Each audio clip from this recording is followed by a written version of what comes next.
Good morning and welcome to Newsfile. This is your most authoritative news analysis platform.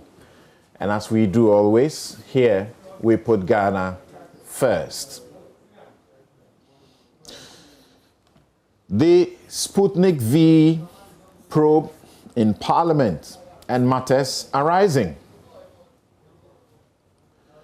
The $2.4 million that was at stake and recommended by the Parliamentary Ad Hoc Committee to be refunded or recovered has reportedly been refunded. So it is back to chest from Sheikh Al Maktoum. There's been a major clamor for the health minister to resign. That looks like an opportunity for a good exit. Will he resign or rather be sacked, which many people will rather avoid?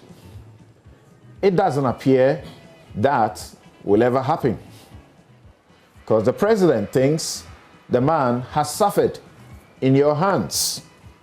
He says that jovially, jokingly, but people take exception to that joke. He's rather been given 2 weeks leave. So, is that the end of the story? Do you think your continued protests will yield anything from the president? Is this a sign of bad governance on the part of this president, that in the midst of the overwhelming calls for the minister to either resign or be sacked, he still has a job? The finance minister says we should be compassionate. Why don't you want to be compassionate with the minister? Some have said he's been candid when he was being probed.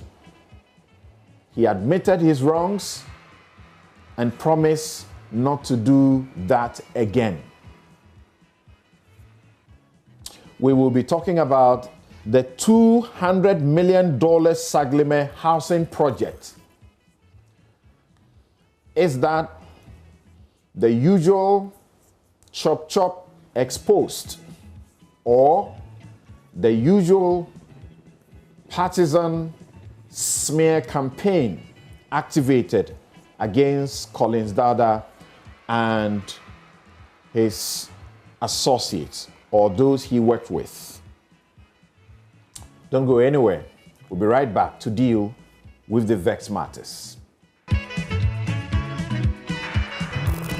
You're welcome back. This is Newsfile. It's your most authoritative news analysis platform. And here on Newsfile, as always, we put Ghana first. And here's my take. These must be troubling. It must be troubling when a teacher, allegedly threatened with sanctions for a conduct in public by his association or the Ghana Education Service, when they take exception to what he does in public, he boldly announces that he is happy to leave the classroom because his 1,500 Ghana cedis salary does not cover even his transportation cost for the month. This must be troubling. It must be troubling when university teachers who have been fighting for better conditions for a decade now are ambushed with an injunction and told to call off a strike for which they had given a whole month's notice to the employer. The supposed independent Labor Commission arbiter, which is said to have ignored this notice for a whole month without even acknowledging it, suddenly saw the need to call UTAG for a meeting. And while it is calling for the meeting, at the same time, it was in court seeking an injunction on their blind side. The man who runs the commission, who obviously is giving a car plus several other benefits and earns far more than a professor's 5,000 or less monthly salary, took them to the court, presided over by a privileged Article 71 office holder judge, who is looking to a huge pay rise compared to the 4% hike for public servants. It must be troubling when the courts often do not treat such injunction applications lightly, but are predisposed to demand to see the affected party before making a decision. Seems to almost always grant the supposed independent arbiter these injunctions without any question. So, this must be troubling. 2 thieves said to have stolen some 50,000 Ghana cedis plus mobile phones are reported to have been jailed 15 years. We know many bigger thieves who steal broad daylight by the stroke of the pen, mightier than a gun in these circumstances, where a hospital would have been built to save lives. They deprive a whole village of that service. They appear before a court and don't get anything close to 15 years. That's what members of the public are asking. Tell them about your laws and the differences in the charges, and that one is robbery and one is not robbery. They have no understanding what you are talking about. All they know is that a poor person stole 50 Ghana cedis, has gone to jail 15 years.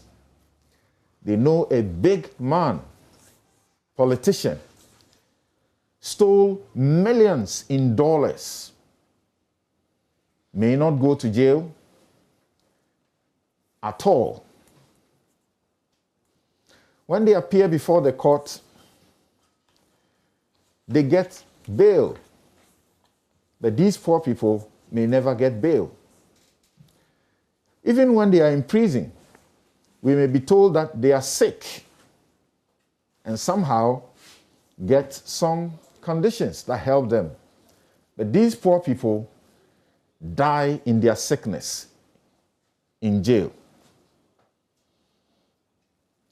State-owned enterprises have for many years, they don't post any profits. They are posting losses. And yet the people who manage them still have their jobs. We have the Auditor General's report that I'm getting very sick and tired of reading. That tells us the loot, broad day loot that occurs in public office, and almost nothing happening to the people there. In the course of this week, the media has been serializing aspects of the Auditor General's report. How do you feel hearing about the colossal sums that are unaccounted for? Somebody has stolen, people who are led to have taken double salary for years. And it does appear nothing may happen to them.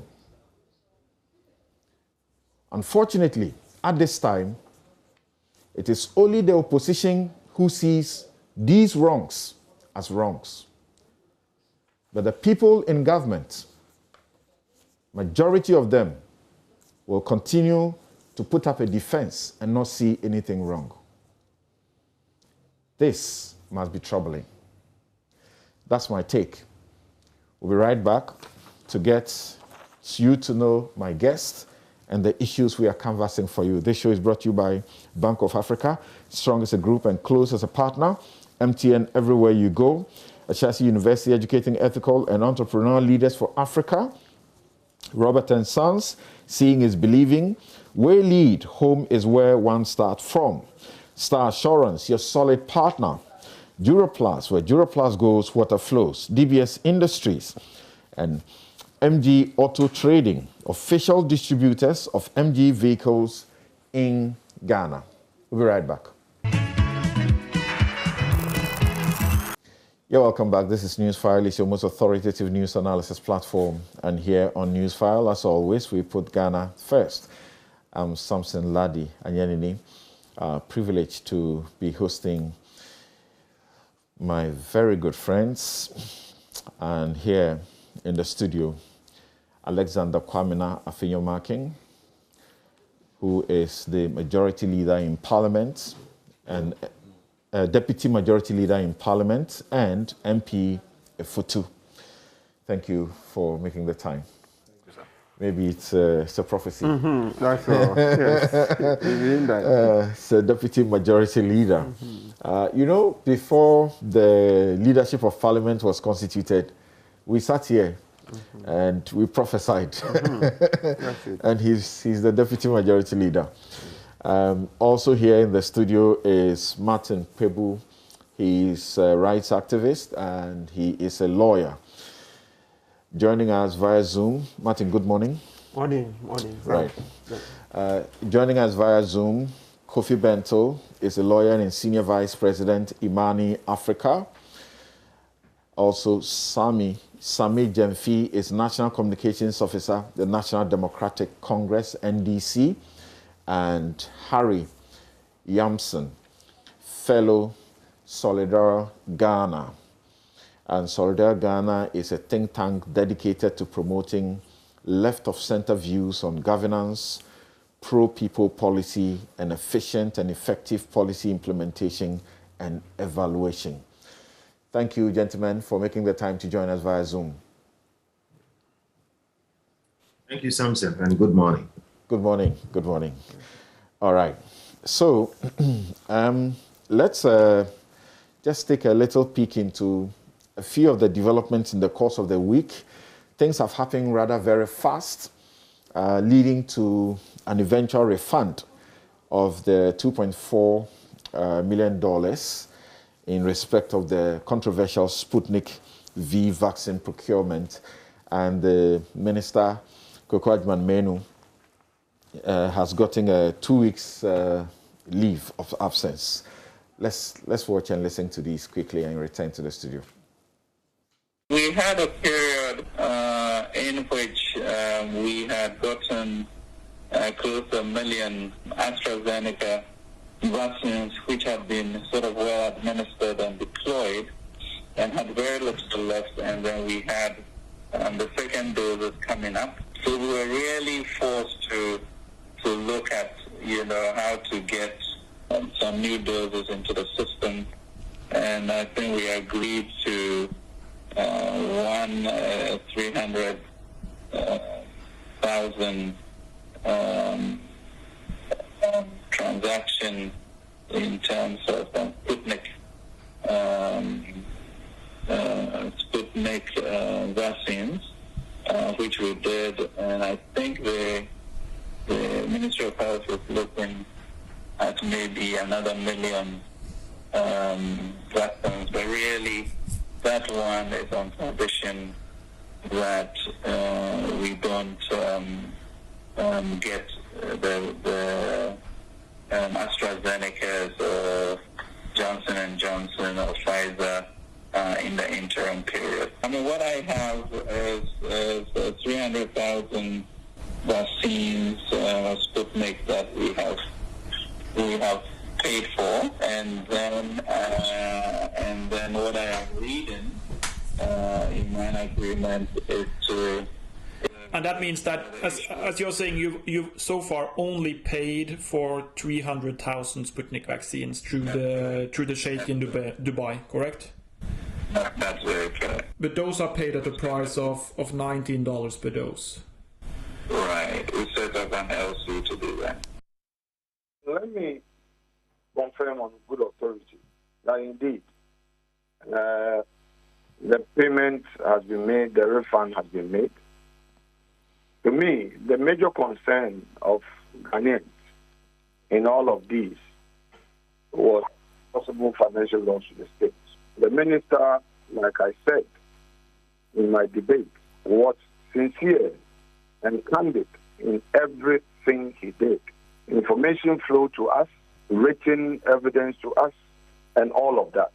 This goes to confirm that the minister did not lie when he said at all material times he knew he was dealing with a credible entity.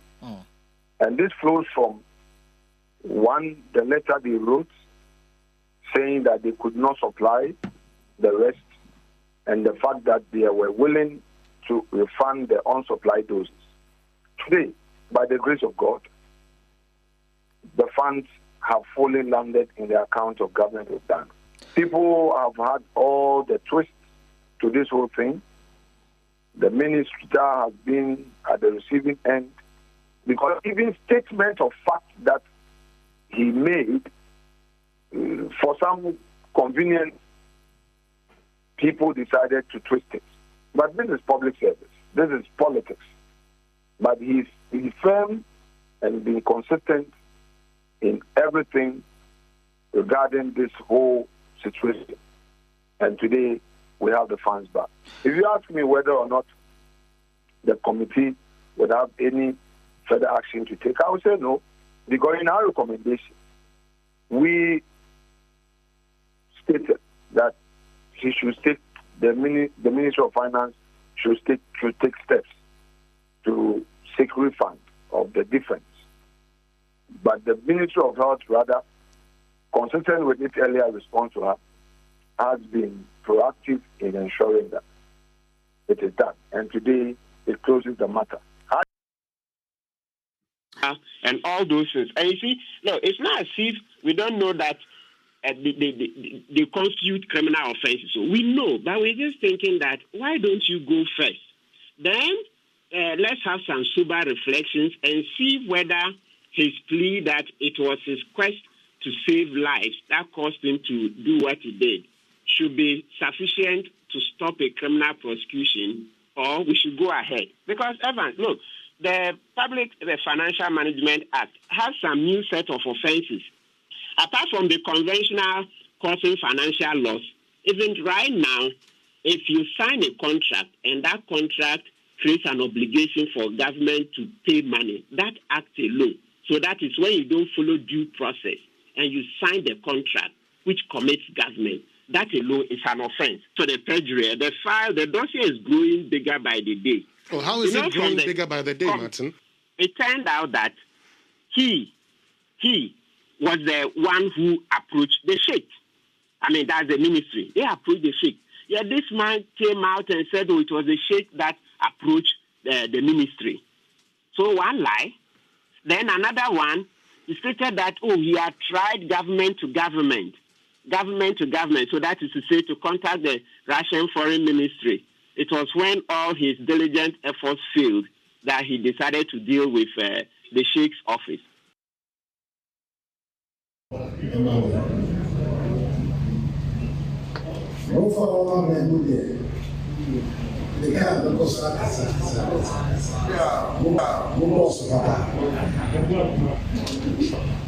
Minister of Health, and Minister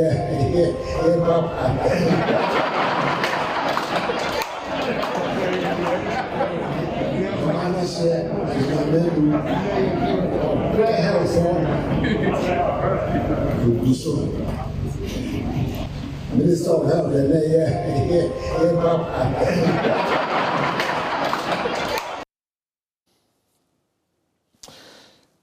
Right. So you have been listening to a number of people who have been speaking. You heard the President Akufo-Addo, making reference to the Minister of Health who has suffered. And like I mentioned earlier, well, he may have been making that in a certain, context as cracking a joke, but there are some who take exceptional exception to that because they say these are not matters that, should be used for, if you like, in saying things in jest. You heard the Finance Minister, Ken Ofori-Atta, who was the first you heard. He was giving an interview to a Norwegian journalist on the payments that have been made in respect of the contract. And this is the Norwegian journalist who brought things to the attention of this country. And journalists in this country also began to follow the issues, leading eventually to Parliament, an ad hoc committee being set up for investigations that led to the report that we presently have. You also heard Afeyo Marking talking about the money that has been paid back. Then you heard Martin Pebu also speaking about the fact that the payments must not be the end to the issue. So what? Let me begin with, let me get Kofi Bento. For these gentlemen who are sitting right by me, we have heard them over and again, but they obviously would speak today in a way that may be a bit different from what you have heard them before. Kofi, I read your message that you shared with us on the show last week. And as far as you are concerned, this was a very clear case where the minister shouldn't be allowed to continue to be in office. Having followed what has gone on so far and the fact that the money has been refunded, what will you be saying? And this is what you said in your text, which we shared with our viewers the last time. You said, number one, he must be made to return the money. Of course, that was the central recommendation by the committee. Number two, he must be made to face the law in Parliament for perjury and also criminally for causing financial loss and breaching procurement law. And three, he must be sacked. This is not his first procurement scandal. There are others, such as snake serum and medical software running into about 100 million. If we can't deal with such open breaches, we will collapse this nation. Yeah, Samson, so all that is still true. Let me just put it this way again. If the minister is subject to the laws of Ghana, he will not be home. Samson, if you and I took 50,000 cedis of government money and treated it this way and broke all the rules, we will not be home. This is not about the person of the minister. This is about building a nation. Samson, I believe you are alive. I was clearly alive when President Rawlings, as a young man, slim young man, angry young man, got a couple of other young men and overthrew the government of this country. And all he said was that the leaders of this country were ripping it apart. Samson, people were shot in this country for far less. I am not asking for us to do that. I was part of the struggle that brought us back this constitution. 1991, I remember all the things. And before me, there were fighters, a Dubois culture of silence. What I want to say is that we have gone through a history to come where we are and to establish the rule of law and constitutional governance. But we have, over the past 20-something years, slipped into situations worse than what we used to experience, which is why I made the point that if we can't deal with blatant, open breaches of law. And we clearly are running a country where there are two sets of laws. There are ordinary people's law and there is powerful people's law. And there are people in jail today for doing far less. If the law, the procurement law, if the establishment of the special prosecutor, and we went through all of this, and this is exactly the reason why we put up all these arguments and went through years of work to establish the special prosecutor. The point was that sometimes you have people committing crimes in office and the AG is not able to bring them to law because he is part of a cabinet where the other people also are, and the malfeasance goes unpunished. And it creates a situation where these things repeat themselves. Samson, you remember work we did on Occupy Flagstaff House, work we did establishing Occupy Ghana, work we did with the Auditor General, establishing the rules on surcharge and disallowance, going to court, still trying to tighten this thing. Samson, God has saved this country many times from all kinds of situations, because some of the places that we get to, people don't get there and they end up in civil wars. So I am not saying this is about one person. It is about whether we as a country want to have a country where everybody is subject to the law and we are going to be honest about these things. Okay. And then also we are going to have a situation where people think twice before they take people's money and use them anyhow, right? I believe Afenyo Markin if he says that the money has been returned, but I have no evidence of that. And if in this same situation, people told us things that were lies, clear, proven lies, who has the proof that this money has been returned? And I'm saying it may have been returned, but I won't be surprised if it turns out it has not been returned. So I worry about what we are trying to do in trying to create a situation where some people are clearly above the law. And you know, it's not again like somebody wants somebody to be punished, but when these things are taken as a joke, all right, I'm telling you, there is anger out there. There is anger out there. Wyoming has walked free with our money. Right. Okay. And now, anytime I hear Wyoming, they say, Wyoming is 51 million. 51 million is just about $10 million. Then they start citing things. We are running into hundreds of millions of dollars. Okay. Under this situation. So are we building a nation or what are we trying to do? Yeah. So look, I worry about these things and I ask myself, have we achieved anything at all? And then I ask myself, there is a generation that does not appreciate what we went through to restore constitutional democracy. There is a generation that did not see people stripped naked and whipped in the streets. There's a generation that does not understand what it means when people's fathers were picked from home and they didn't return. There's a generation that does not understand how people were tied to stakes and shot. I lived 100 meters from former Dr. Buzier's house, and they put commandos there. And every week you will hear gunshots. They constituted themselves into a court. They could do whatever they wanted. Nobody could do anything about them.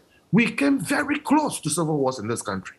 It is the grace of God that caused some of these coups and things that were tried, not to succeed. And in one case, they succeeded.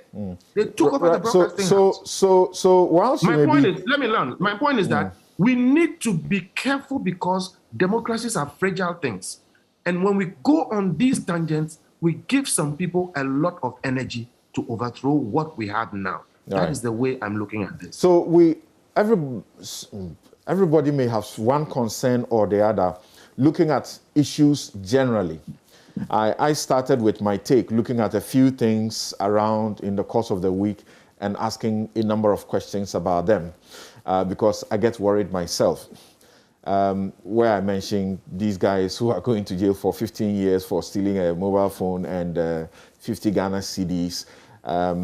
Yes, they'll be in jail and they'll rot in there. Well, a politician may steal millions, and then when they are locked up, if they happen to be locked up, they may get presidential pardon. They get out of jail. But is it right to generalize this issue? To put this issue in that general picture as you have just done? Can this issue not be isolated and look at it for what it is? That there is no proof or evidence of any wrong motive or, as it were, corrupt motive. And in the end, like Afenyo King has been saying in the course of this week, the money is back in chest to chest. So what's the big deal? The big deal is that when you ask for proof of motive, it is not required in this situation. There has been actus reus, actions.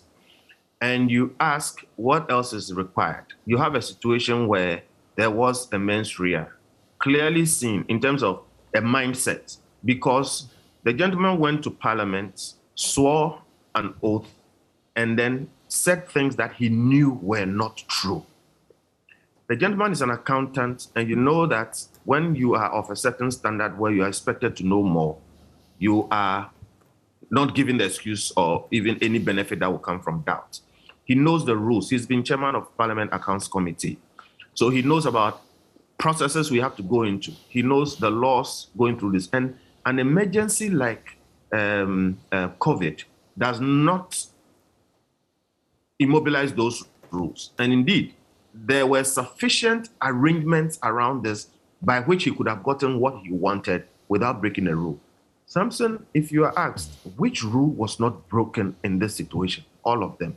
So my question will be, under what do we make an exception to this? And then I'll say again, this is exactly the textbook case which argued and had the special prosecutor. This is exactly the reason why we were pushed by the development partners to institute our law against causing financial loss. And there have been amendments to that law. We have a situation now where we are charging people for Saglemi, and there are other charges on the books. And anybody can look at the two situations and ask, where is the difference? So again, my issue is not with the specific person and trying to seek to do anything, to him or anything. I worry about whether we are building a country where the rule of law applies to everybody.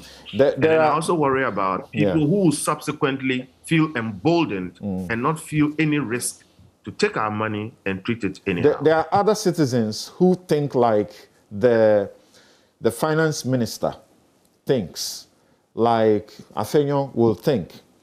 There are other citizens, and the journalists have spoken to them. They have spoken, through the media to all of us to hear. There are others who say, they may be in the minority from what we have heard, but they say, is it not worth it? Is it not something worth counting on? That in situations where you would have seen some politicians lie, of course, we have seen too many of those situations. They just lie, barefaced lie. They tell it, even under committees. But in this case, he was he was contrite at heart. He pleaded. He said, look, I got it wrong here, but it won't happen again. Please forgive me. Some say, like, Jesus said when they brought the woman before him and accused her of, adultery, says, if you can't, throw the stone, if you think you are right. So some are saying that and asking, who doesn't make mistakes? He makes mistakes, he admits them. Why are we saying he should be crucified? What do you say to those people? Well, I'll say that I also feel the same way. We all make mistakes. There are mistakes and there are mistakes.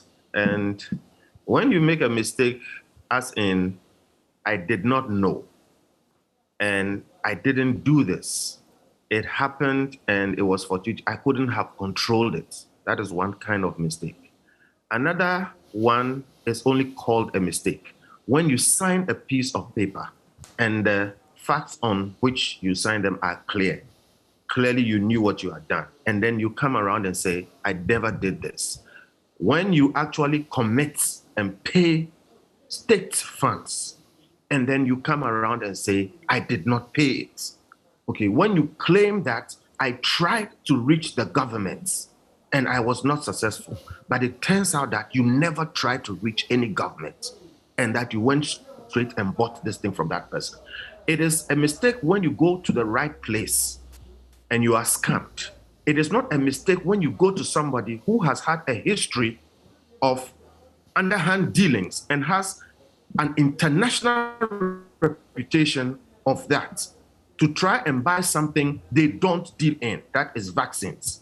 Okay, it is not a mistake. Okay, to be dealing with these shady characters, to be dealing in these kinds of ways, it is not a mistake to be pretending you don't know laws that you have presided over as the chairman. So, again, respectfully, those rules will not apply. You and I go to court and we see situations where people are, mistaken in law. And we say ignorance of the law is not an excuse. You know the cases where people are mistaken in terms of their knowledge of whether the act is a crime or not. The Nyamindwa case, and they are let off on those legal technicalities. I would be absolutely prepared to let all this slide on those technicalities. None of that is present here.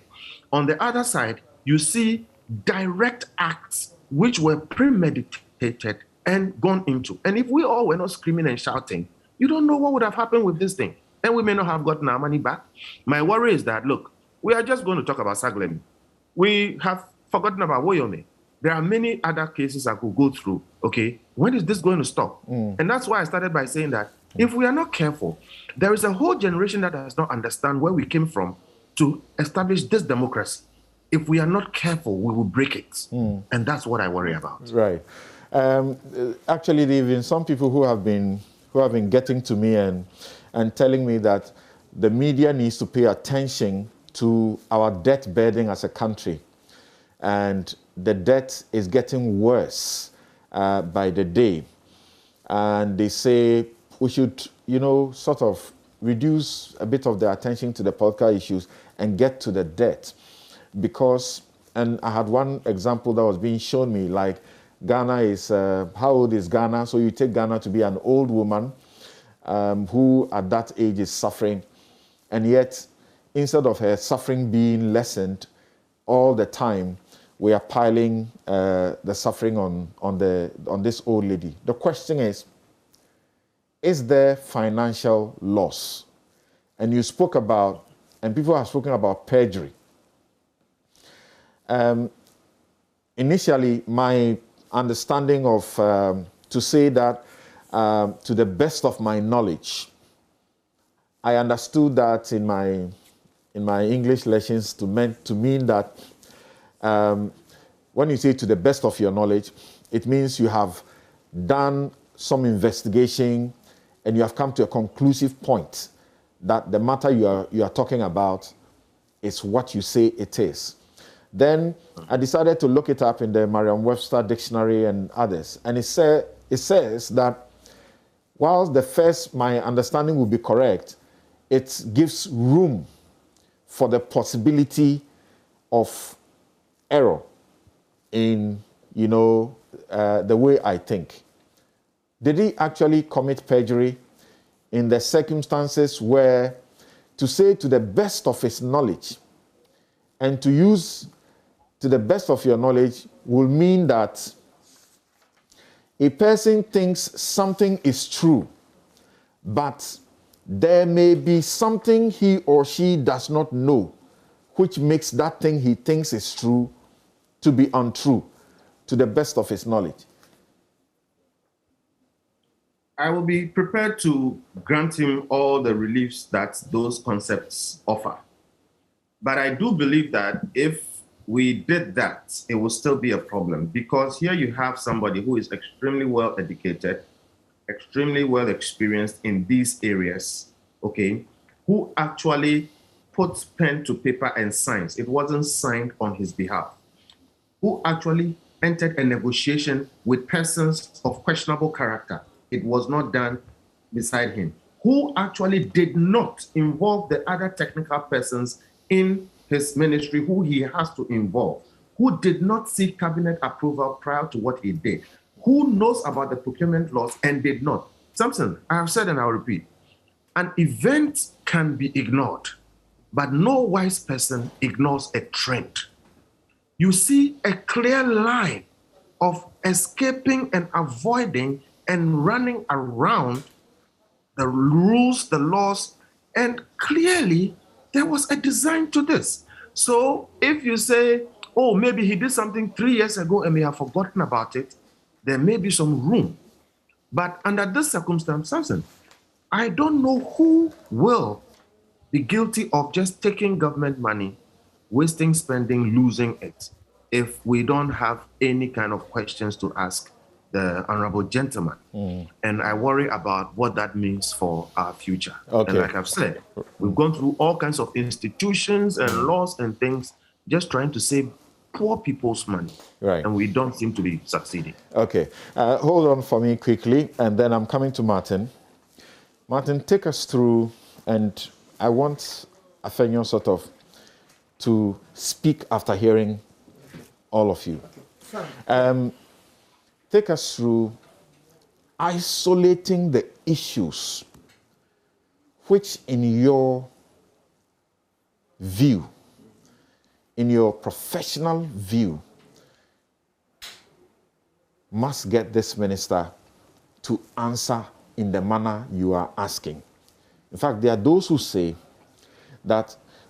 he should resign are actually giving him a pat on the back. Because there's the effect of resignation is not the same as being sacked.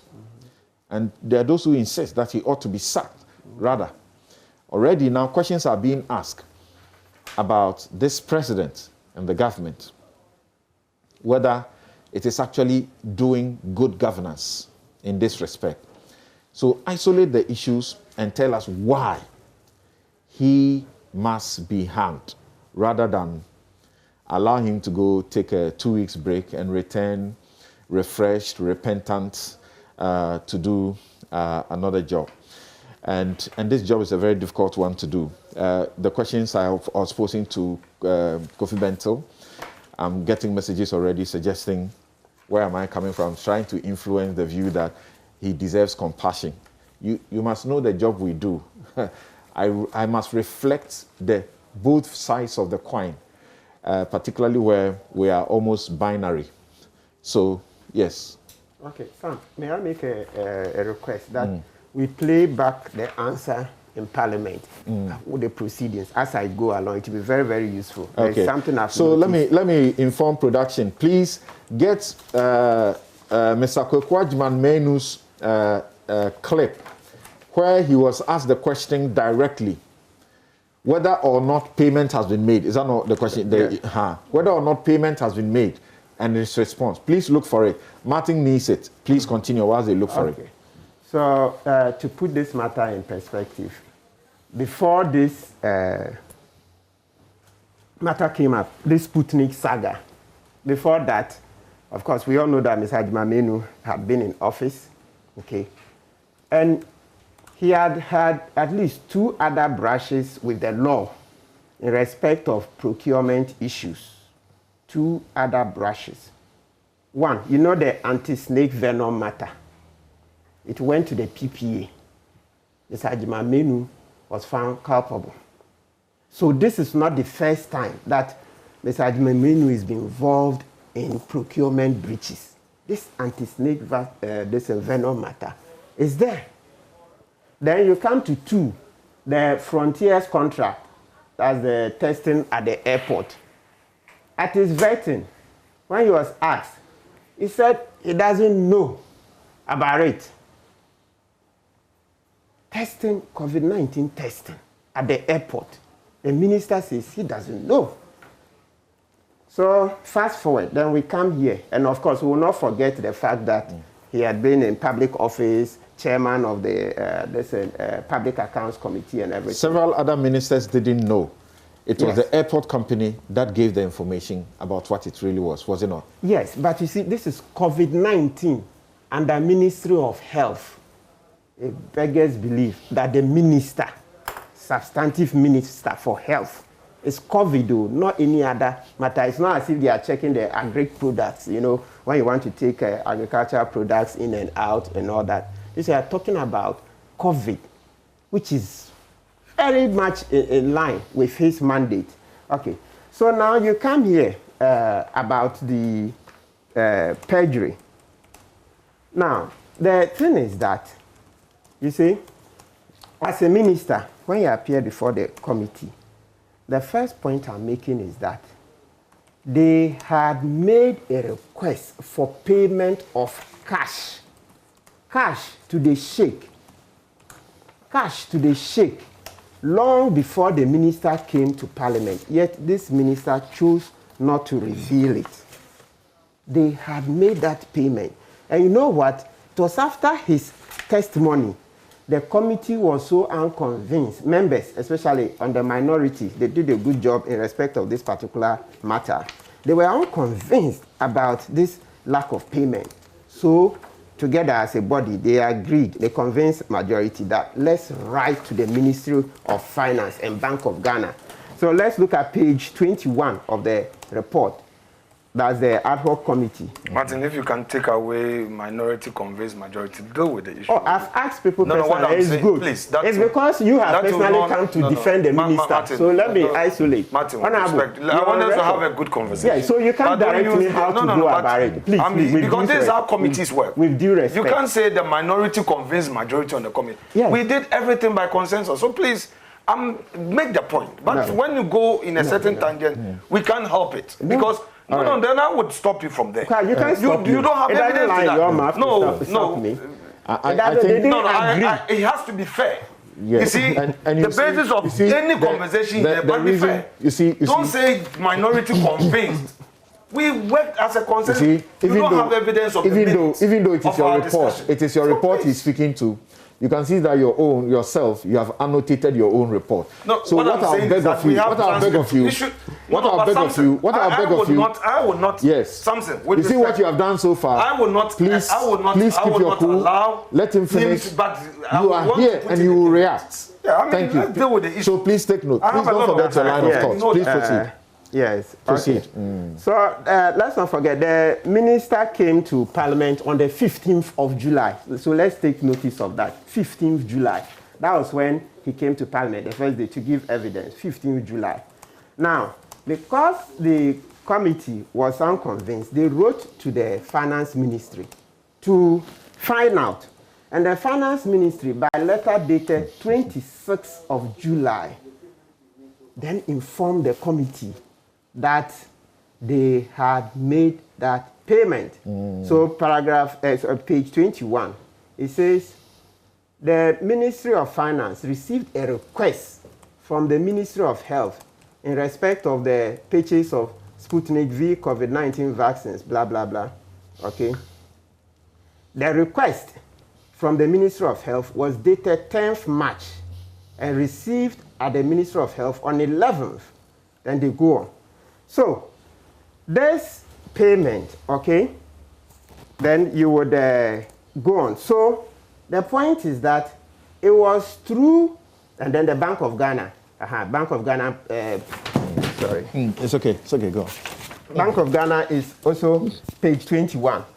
So, Bank of Ghana indicates that, according to the Bank of Ghana, in its letter of 31st March, blah, blah, out of the total amount of 5.7 owed to the sheikh, an amount of 2,850,000, representing 50%, had been paid to him. Yes. So the thing is that my first point on this matter is that these payments were made. The minister knew same and yet suppressed that evidence. Because, you see, to make this payment, please, let's put emphasis on this. No payment will be made without a request. You see, going by the Public Financial Management Act, there has to be a request for release of funds from the ministry. Then let's narrow it down. In that ministry, by the Public Financial Management Act, the account that you see, the account holder, who is the account holder of the ministry, is the minister. So he superintends over the account.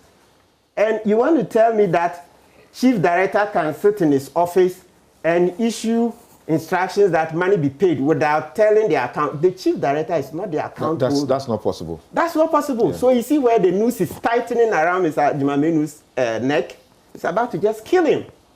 Because the only instance in which chief director will write to another minister is with the express instructions and approval of his minister. Because ordinarily in the civil service, monkeys play by sizes. The chief director cannot by himself write to the finance minister. The chief director will, in fact, not dare. Exactly, that. Thank you. So you see that's Agyeman-Menu's hands. And you dare come to parliament and deceive. He says, to the best of my knowledge. Oh my God, look, this thing nails him. After making the request for payment, now that we've said that, look, two things. Mr. Agyeman-Menu signed it. If he didn't sign, the chief director can only sign with his express instructions, and to be so stated on the letter. Sam, does it surprise you that so far nobody is putting out that letter? Honorable, do you have that letter requesting that the money be paid? Do you have it? When I get my turn, I will provide all of that for you. You see, so far we have. But I can tell you on authority, it was never brought to your committee. Never. Okay, you finish. Never brought to your committee. I mean, you can contradict me straight if it was brought to your committee. Your things have exhibits. If it was brought to their committee, if it was brought to their committee, they could not have made the conclusions they made. But that's the thing. It would be absurd for them to have made the conclusions they made. That should bring what's his exhibit number. Okay, so you are still developing that point. Yes, but let's play the answer you asked for. Let's play it and then you continue. Yes, let's hear Mr. Agyeman-Menu, Kweku Agyeman-Menu, the Minister of Health, presently on leave for 2 weeks, and when he appeared before Parliament's ad hoc committee and was asked the direct question whether or not payment for the Sputnik V vaccines had been made. This was his response. We have been pressurizing them to give us the vaccines to no serious avail. And then yesterday, they sent us, actually they gave us verbal invitation, verbal notice that they will not be able to supply any longer. And so we requested, they then terminate the agreement, which they had actually done. So as we sit here, I believe there's no contract between the two of us. So, Honorable Minister, what becomes of the payment you've made so far, if any? Honorable Chair, to the best of my knowledge, we haven't done any payment as yet. But when you issue an LC, it's an instrument of payment. And I don't know, I've read the LC, its site, but partial performance is allowed. They can draw on whatever that they've supplied. And then the rest of the instruments... Honorable Chair, this LC was done on site. They cannot draw until we inform the bank that we have received, which we haven't done as yet. So what becomes of the 20,000 that they supplied you? We're going to re-engage after they have actually terminated the contract. The initial 300,000 was going to be short supplied by 20,000, and that is how we captured it. So an understanding between the two parties. Thank you. All right. So you see, the point I want to make, developed from it, so as we go on, is that, so you see that he says they are now going to engage to pay for the 20,000. Now going to engage to pay for the 20,000. No, let's play it again. Oh. Play it again. Please, just to be fair, because we're all going to refer to it. You are quoting his word. Please, let's get towards the end where he says the initial 20,000, you know, they were supposed to supply 300. He says the initial 20,000 was going to be, he says something, either subtracted or something from the 20,000 that was supplied. Let's hear him again, just towards the end of it.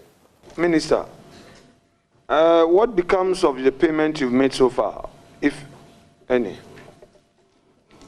Honorable Chair, to the best of my knowledge, we haven't done any payment as yet. But when you issue an LC, it's an instrument of payment. And I don't know, I've read the LC, its site, but partial performance is allowed. They can draw on whatever that they've supplied. And then the rest of the instruments... Honorable Chair, this LC was done on site. They cannot draw until we inform the bank that we have received, which we haven't done as yet.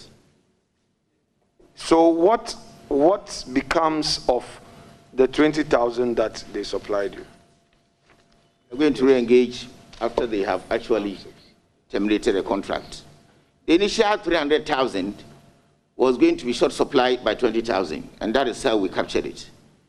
So understanding between the two parties. So wait, please wait. They've terminated. He never said payment. You said he said payment. Yes. He said never used the word they're going to re-engage over what? No, but let's quote him. Yes, so I'm asking you, what's your understanding? He said that they are going to re-engage after they have terminated. Re-engage over what? No, but let's rely on his word. You were asking he said payment. Yes. No, you have a better understanding. Please, let's take this posture. Let him finish. I'm seeking information. Let him finish. Martin, I'm seeking information. Right. You were the one interrogating him. You were asking him the questions. You asked him what happens to the payment. That was conclusive to say that you know the payment had been made. And I know as a lawyer of your caliber that you won't ask that question unless you know the answer, as we do in cross-examination. So you say that it's been paid. He says, no, to the best of my knowledge, payment has not been done. Then you tell him about the LC that you have. Then he tells you that it will not be paid unless they have. So in fact, if you still rely on his to the best of my knowledge, you'll be wrong. Because he has moved from to the best of my knowledge to say emphatically that unless we have ordered the payment, it will not be paid. And we have not ordered payment. Then you proceed further, ask, so what happens next? Then he says they will have to re-engage. Excellent. What's your understanding of the re-engagement? Samson, first, I thank you for the opportunity, the platform. No, you start yours soon. Martin hasn't finished. Because, you see, the question was predicated on an earlier answer regarding payment through LC. And I have page 22 of 219 of the transcript.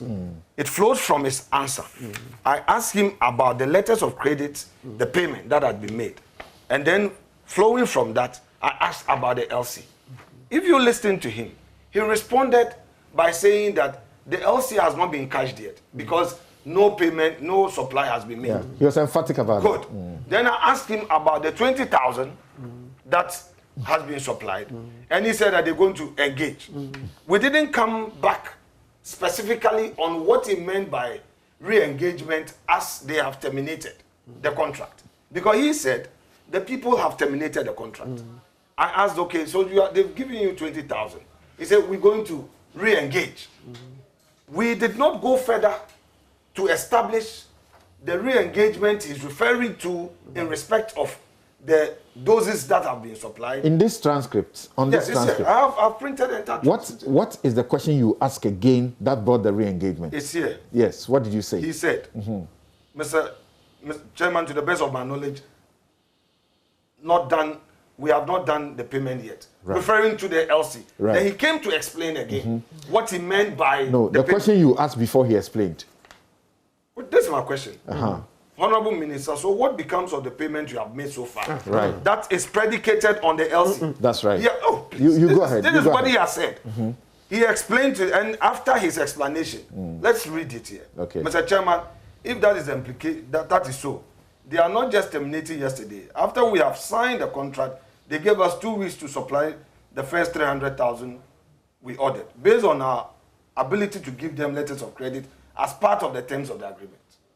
Our letters of credit delayed and got them some time, and then they came back after they have confirmed that they had run out of stock, blah, blah, blah. After 2 weeks, we inquired, and they said still not got the supply, and so we started engaging them that if that is the matter, they should permit us amicably to withdraw from the contract so that we can do something different to get the vaccines. And so we continuously started putting pressure on them, and they gave us July. And it is like we've been pressuring them to give us the vaccines to no avail. He had confirmed that eventually they had established the LC. So once he said they had terminated, then I asked him about the question of the LC. Because you see, the LC was in two parts. And if you look at the contract, they're talking about site LC. And that is what my colleague from Ashama even referred to in his question. That in the contract, there is a LC as site and a deferred LC. So I wanted a clarification from him. if you have issued the LC aside, are you as a down payment? My understanding of these instruments of payment, you would have to present documentation that you've actually shipped, and then you can draw on it. So I wanted a clarification. The payment you've made in respect of the LC, he now came back to say, by explaining further, that yes, the LC has not been drawn. And this was his answer to my question. Mr. Chair, the letter of credit was done on site. They cannot draw until we inform the bank that we have received, which we have not yet so done. These were his words. All right? Now, I would allow him to finish his point. I would take you through all the evidence and every single thing the man gave us for the people of Ghana to make their judgment. We have our report. But permit me to just read that last, so that you don't forget, and then finish your point. Yes. So, Mr. Marking asked him the question again. So what becomes of the 20,000 that they supplied you? Then his answer was, we are going to re-engage after they have actually terminated the contract. The initial 300 was going to be short supplied by 20,000, and that is how we captured it. So there was an understanding between the two parties. So now they have terminated. We are now going to look at how we are going to pay for this one. Oh, you see, Sam. So go on. We are now going to see. Go on. You see? Meanwhile, by then, he had this letter issued for release of funds. You go make your point. 10th March. That letter is 10th March. The minister came to Parliament 15th July. He brought you LC, but he didn't bother to bring you this letter.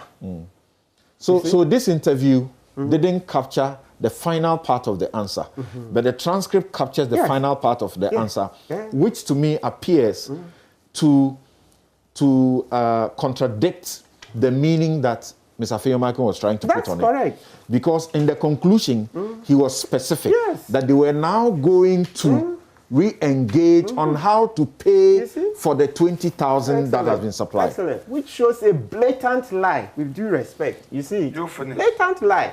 You see, Honorable was going to cover up for him. If you hadn't read it, you're just going to cover up again. So the point is that, look, this is a context. Vaccines in short supply. You can't be a serious buyer when you don't have money. And this minister is having us believe that the sheikh didn't have the money. So on what basis was he calling the sheikh that, please, bring vaccines, when the sheikh hadn't received money? Quite clear. That was a lie. So for me, once he didn't make much, he didn't disclose that he had asked that cash be paid. Cash be paid. And the cash was paid on 13th April. 13th April. And it was this cash that then gave him the bargaining power to make a demand for the vaccines. Because, I mean, who born dog? Can you ask for vaccines when you've not paid? When the vaccine is in such a short supply? Can you imagine? It's just, look, all of this just shows that the minister was just not being candid with the committee. And that's why I keep saying that Article 122 and then Section 29 of the Parliament Act says that when you expressly lie or even you give an incomplete answer, it is perjury. It is perjury because without your payment, you couldn't be asking. So you are saying about 4 months after he ensures payment has been done, excellent, he's in Parliament saying, to the best of his knowledge, no payment has been done. Excellent, and that's what. And he's asked further questions, and he actually confirms. Afenyo-Markin is asking him the question, and he is trying to explain to Afenyo-Markin, suggesting that Afenyo-Markin didn't know exactly what he was about. Excellent. Then he says, they cannot be paid because we have not authorized the payment. Excellent, and that we will go and engage them subsequently. You see it? So point number 2, another leg of the perjury. The minister came to Parliament with an exhibit. Oh, let me not forget, please. Before he came to Parliament, he brought a written response. He brought a written response to Parliament dated 14th July. 14th July. I asked for it to be printed. 14th July, where he answered categorically that no payment has been made. He has a letter, his written response. Honorable, can I read from that one, since you have had copies here? Which one? The written response. Before he came, he has a letter dated 14th July. Yes. Okay. It's not in controversy. Yes. So he says point. no payment. No caveat. Read. No caveat at all. So this is the minister, he signs it. No caveat. Actually, I'm getting the, you see, I wish you could get more of the tape, because I'm getting the impression that this, to the best of my knowledge, even came from somewhere. I wish the tape would show. Anyway, but for now, look at it. Any payment made so far says none.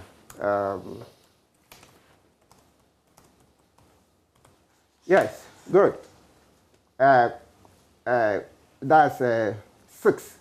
Evidence of payment and payments instruments for the transactions. Answer: no payment made under agreement with the private office of His Highness Sheikh Ahmed Dalmouk Al Maktoum. Please look at it, page 3. It's the minister who signed, he himself, Kweku Ajiman Menu, page 3.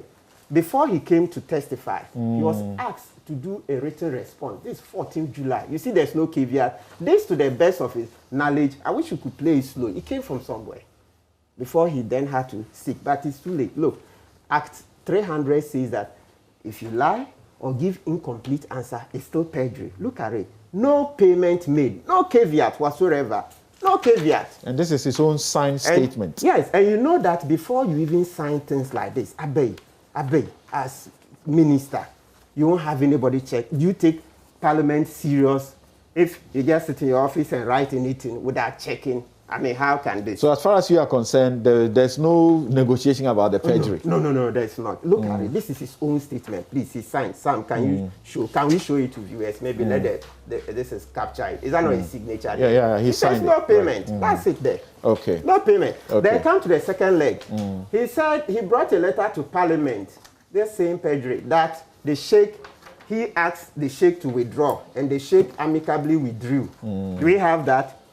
Now, you check from the letter from the ministry's lawyer to the Sheikh's office. The Sheikh's office responds on 25th July that they will only refund the money when they receive notice of termination. Notice of termination. So what becomes of the letter that the minister took to Parliament that the Sheikh has withdrawn? Honorable, do you have that one too? No, make your point. Yes, Just so make your the point is that he comes to Parliament with a letter on the 15th of July, his exhibits that, here, the Sheikh has withdrawn. That's 15th July. But 25th July, the response from the Sheikh's office to him, of course, through his lawyer, is that I'll refund your money when I receive notice of termination. So it means that the agreement for the Sheikh, the agreement is still in force. Yet you say the Sheikh has terminated. You've come to show us a letter where the Sheikh has terminated. It's beginning to look like Mr. Ajimamenu is taking the bullet for somebody, at least. I mean, another part of it. Because it just doesn't add up. It looks like when we catch them here, then they try to contrive another lie. You catch them here, then they try to contrive another one. I mean, because it just doesn't make sense. Okay, hold it on there. Having heard what you have heard from Kofi Bentil and Martin, who dives into the specifics with the dates in the manner he has done, do you still stand by your view that for as long as your committee did not recommend sanctions against, consideration of sanctions against the minister personally, he has done nothing wrong, despite the fact that you found that he ignored the President, Attorney General's advice, which should have gone to Parliament, all of that. You said that if he had brought it, you would have done it very quick for him under certificate of urgency. And the PPA too was not followed through. And even though it was before the PPA for ratification, that had also not been secured yet. All right, Samson. You see, if people disjoint the facts, obviously they would draw a certain conclusion and poison the minds of people. I have stated that throughout the hearing, the man was candid.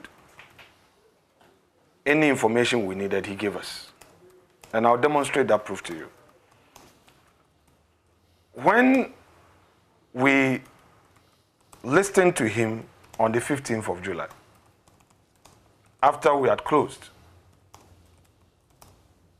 he indicated that he would do some checks and get back to us with some more information. On the 3rd of August, 2021, this letter was addressed to the committee and is part of our records. This is what the letter says, addressed to the committee clerk. Submission of further information to ad hoc committee on procurement of Sputnik vaccines. I am directed to inform you that subsequent to the last appearance of the Honorable Minister for Health with his technical team before your Honorable Committee, some new information has come to the notice of the Ministry of Health that some funds have been transferred by GOG to the private office of Sheikh Damouk Al Maktoum in respect of the agreement for the supply of the Sputnik vaccines. We are therefore forwarding the following document for your kind consideration to that effect. 1. Letter from Controller to Bank of Ghana for the telegraphic transfer. 2. Bank of Ghana foreign exchange transfer instructions. 3. Bank of Ghana notice of transfer of funds from the government of Ghana to private office of Maktoum.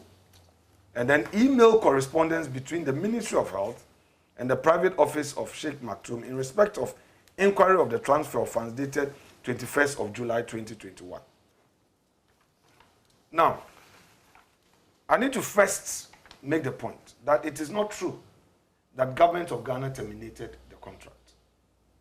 There's an official letter which is dated 14th of July, which letter the minister submitted to us per exhibit MOH8 to the effect that Maktoum has offered to terminate.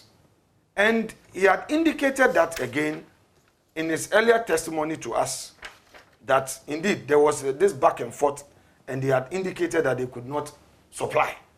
So if you rely on only the email, and this email that they attached, and you see when I say he was transparent, if he wanted to hide anything from us, he would not give us even telegraphic transfers. Because emails. His cover had already been blown. Honorable, he did that because his cover had been blown. Bank of Ghana informed you well ahead. His letter is what? 3rd August. Please. When did you get from Bank of Ghana?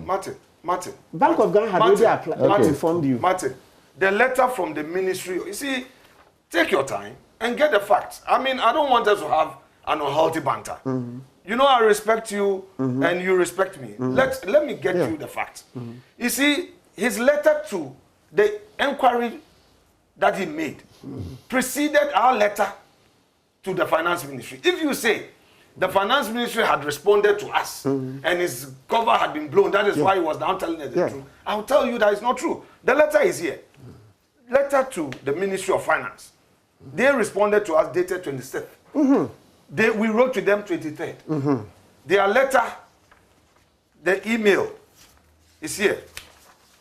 The email is dated 21st. When did they bring it? I'm saying that the letter is what? 3rd August. Wait, you see. Okay, if you are asking him directly, he'll be responding. Please don't. This letter, at the time that the ministry, they delivered it to the mail room. If you have access to my colleagues on the other side, it took us time to get this letter. At the time we got this letter, they had already given us the response. And if you look at the response, please. This is his covering letter. We have gone on a weekend. Take your time. If Martin, if you decide to go about this way, you embarrass yourself at one point. Wait, the letter is the covering letter to us. Bear in mind that the man has written to Maktoum to confirm. It is here. So when did they come to you? The covering letter is dated when? 3rd August. Is that not when it came to you? But then you already had the information. In one breath, you said that because we had received That is when he went to do the inquiry. Yes, that's what you said. But that is not true. 26th July. No, Bank that is not Ghana true. You are saying that the Bank of Ghana. Listen, you see, Martin, if you don't take your time, but I'm answering you. You said that upon receipt of this on the 26th, and he now did his inquiry on the 3rd and wrote to us. And I'm saying, no, proud to the writing of our letter to Finance Ministry, the man had already written for the confirmation of the exact amount. Bear in mind that we only wrote to the ministry because at the mid-year review, there were some figures in the mid-year review budget about releases. And as a committee, we sat in conclave and said, look, we want clarity. Releases may not amount to actual payment. So let us write then to the ministry again. Then we asked the minister, the inquiry that you were supposed to make, where is the response? He brought it. If you look at the date, they even apologized for their late response. This is what they said. Thank you for your email. Apologies for the late response as we were on Eid holidays. Please note our response below in red. And then they go on and on. The very same document that you were referring to, which document talks about the formal request for refund. I am saying that if they made a mistake in saying that make a formal request, not on termination, because they had already written to them on the 14th of July, saying clearly, this is what they say. In the interim, if government of Ghana wishes to source vaccines from other supply, until this issue is resolved, we are ready to cooperate with government to meet the country's requirement. Given our cordial relationship with the government, we wish to terminate the vaccine supply agreement. We hope that when the supplies are restored, we'll be able to re-engage on new terms and follow due process for that purpose. We look forward to continuing to work closely with government to further enhance the bilateral ties, etc. The point here is that they terminated the contract. Mark 2. Again, if you say that the minister lied, because it was only when we received information from the Ministry of Finance that he then came back to us with this information, I would say that is untrue, because on the facts, he did that inquiry long before we even wrote to the Ministry of Finance. Long before we received a response from the Ministry of Finance. And in fact, when he came back to us, he gave us the swift response. He added the letter from controller, because they engaged controller, to know exactly the amount that had been paid by way of the down payment. But Bank of Ghana had already informed you. No. We are not written to Bank of Ghana, please. Ask your question. No, nobody had written to Bank of Ghana. There was no Finance Ministry. No. That was the 26th July. But their inquiry, they got the response on the 21st. This is it. I've read it. You yourself, you have it. He said, I am directed to inquire the following from you as of urgency. Have any funds been transferred into your account from the banks in respect of our agreement dated 9 March 2021, which was terminated on the 14th of July? Then their response was affirmative. They gave a one-word response, affirmative. If the answer to one above is in the affirmative, please let us know how was it transferred, and when same was transferred. These were made via international inward remittance bank transfer, and they've given advance for the initial 300,000 doses. Then subject to the above, the steps you are taking for the refund of the balance as may be applicable. Then they read where you have a problem with. Upon receipt of a formal termination notice from GOG, we will refund the remaining amount for the non-supply doses. But I am saying that you cannot rely on this language to mean that the minister lied by telling us that it is Maktoum that has terminated. I am saying that the minister tendered the signed letter by Maktoum stating that they could not supply. His outfit could not supply. So it couldn't have been that he lied. And this letter was dated 14 July. So consider this as perhaps an error in language use. There's a document that is on their letterhead which you can validate, you can do an inquiry and ask whether the minister, unless you want to suggest that this letter is fake. But you've not suggested that. And I'm saying that right. it cannot be that you will say that the minister lied by saying that Maktoum now tell me terminated this. the contract. Tell me this, Markin. So that is not the fact. What do you say? What do you say to the section of the public, including Martin and Kofi Bentil this morning, who insist that the minister must go? Okay. So first, Martin made a very fundamental mistake in his submission. Why he thinks that the minister must go. He predicated it on two things.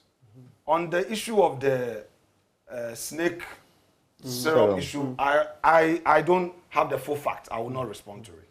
But on you said that the minister lied, that he didn't know anything about it. Oh, no. No, that's why he didn't know. Right. Meaning that he's superintending over but ministry. But Martin, that is where you are not being fair to the minister. The minister was categorical that the frontier healthcare services thing at the airport was not handled by his ministry. We, as a committee, further probed, and eventually, the evidence was that it was done by the aviation ministry. Aviation ministry brought evidence of the contract, letters to PP and all that. So you cannot make a statement against him that he could not give us appropriate answers when he appeared before us. So please, on that score, take him out of it. Now let's come to Kofi Bentil. You see, Mr. Bentil... Should the minister go from everything so far? No, but... From everything so far, Martin, even though you did not recommend in your report, from all you have heard the section of Ghanaians say, should this minister go? Okay, so let me respond to that. Great. Where I sit, the man comes with a story. What is a story? That at a particular point in time, death rates were going up. Infection rates were going up. Government-to-government sources, bilateral arrangements that had been put in place for supply of vaccines had failed us. They were now talking about 6-month delay. He needed to take action. He needed to make vaccines available for Ghanaians to vaccinate. In the process, he concedes that he relied heavily on the committee that had been put in place to manage this COVID situation. Subsequent to that, he looks out for a private sector sources because all people were promising that we could supply and all that. The minister never said.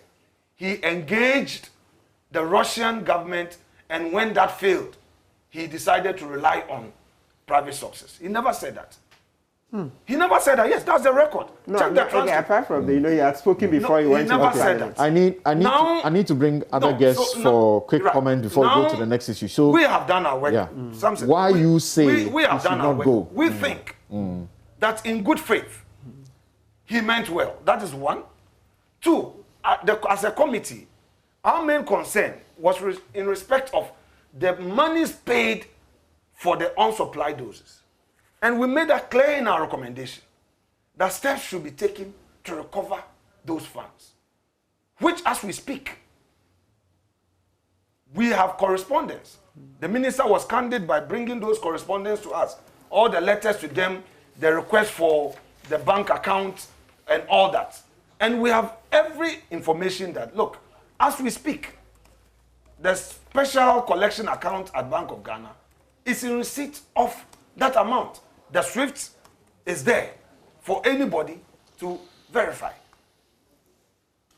Mr. Bentil makes very, very wild allegations, and I think that he should take his time to read the full report. The minister should not go. I am saying that Mr. Bentil should read the full report, because if you start to say that somebody with a shady character, I mean, to me, the minister has done no wrong. He has done no wrong. He shouldn't go. He's entitled to his views, but he should also be measured in certain adjectives he used to describe others. In the course of the week, did you ask the CSOs to show you a single law that the minister has breached? Did you ask them that question? Samson, Article 1815. Did you say they were being emotional and all of that? Let me respond to you. Right. Article 1815 talks about international commercial agreements being approved by coming to Parliament with Parliament necessary modifications. Yes, the committee concluded that he should have brought it. I am saying that. What is the consequence of non-compliance?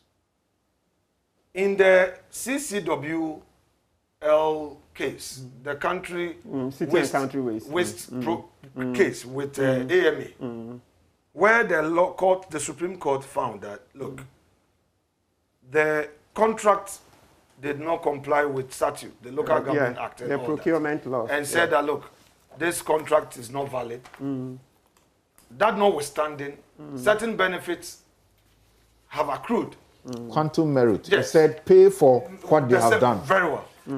Now, it is the same Supreme Court in the other cases that calls for the monies to be, chased after, including the Oyomi line of cases, right? I am saying that. Right. Look at it in context.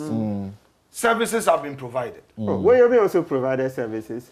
I am talking about this case, and then the monies that have been paid. In this case, in Woyomi, you are saying that he provided services, and then what did the Supreme Court say? He said the monies have been paid. Yes, it should be refunded. Yes, once the contract is void, it says, should we read it to you? Because of what? In Balkan, the international arbitration, respecting the Supreme Court of Ghana's decision, went ahead to make orders to the effect that, that notwithstanding, they respect the Supreme Court of Ghana as the final arbiter in the matter. But that notwithstanding, certain services have been provided. The country Ghana has received certain services. To that extent, whatever has been, physically, we know that there's a tangible delivery. Vaccines. On record, the minister said, those going on census, these were the vaccines that were used. All right? Reasonably flowing, therefore. We received the vaccines. That's the very thing the Supreme Court wants to saying that we received the, did we receive the vaccine? That's the very thing the Supreme Court wants to prevent. So bottom line, your answer to my question, your direct answer to my question is that I'm coming to the point. There's no basis for urging him to resign or for him to be sacked. Samson, question of whether there was a financial loss to the state. My contention was that to the extent that the committee came to a conclusion that there were some funds to be refunded as a result of unsupplied doses, and same have since been refunded, I would not have any basis to argue causing financial loss here. Therefore, it is only when there is a financial loss to the state that we can now say that the minister should be prosecuted. What do you say to those who say this president is being very terribly weak in this direction, and this is bad governance, not good governance? What do you say to them? Samson, I am dealing with my report. No, you are here. We are discussing. I am saying that I am dealing with my report. Right. And you can answer a question like that as a civil society activist. You don't expect me to come and say that that person is expressing... You don't have a view about what is done to the public purse as regards the conduct of a duty bearer? Let's situate it. Let not be, you situate it in a context so that I can answer. Okay. So let's take an example. You remember Jifar Tivo on the bus branding matter? That's correct. Okay. And I hosted you guys here so frequently. And even though that 6 million Ghana cedis was refunded, we still piled pressure that she ought to resign. And she had to resign. This is 6 million involved. This one is 16 million involved. What has changed in the circumstances? Do you remember former EC boss, Charlotte Osei? What was her crime, which led to her removal?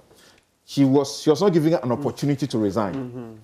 She was removed, meaning for the many years she has served from NCC up to the EC, she was asked, go home, not a dime for you. Why? Because she came in, renegotiated one contract, which contract, the evidence admits, she saved the country a whopping $20 million. But you know what her crime was? The finding shows that there was no fraud, there was no cronyism, there was no financial loss, because of course there was $20 million saved. Her crime was that she did not submit it further for PPA approval. And even to seek for ratification, which is allowed by the law, the PPA boss then, Ejenim Boateng, was of the view that he will not ratify it because she had not met best practices. Not that she had violated any law. Best practices had not been met. What has changed? You and I were all here and we were clamoring. The NPP was doing all the press conferences and we were covering them and bringing you guys in the studio. The principle must remain. Why should Ajiman Menu be treated differently? Issue of resignation is his personal decision. Issue of termination of appointment is a decision of the appointer, the president. I am looking at a work given to me, and my duty is, as much as possible, deal with issues of inaccuracies arising out of this report. And that is what I am doing, and that is what I will do. We're faced with facts. We've done our recommendation. We've come with our conclusions. You must have a view, just like you used to my do. My views are contained in the report. We are going to the next issue to discuss Saglemi. Listen. In Saglemi, why is Collins Dada and his friends facing 52 charges? Why is it? Because they have not brought the contract back to Parliament for the changes that they sought to make.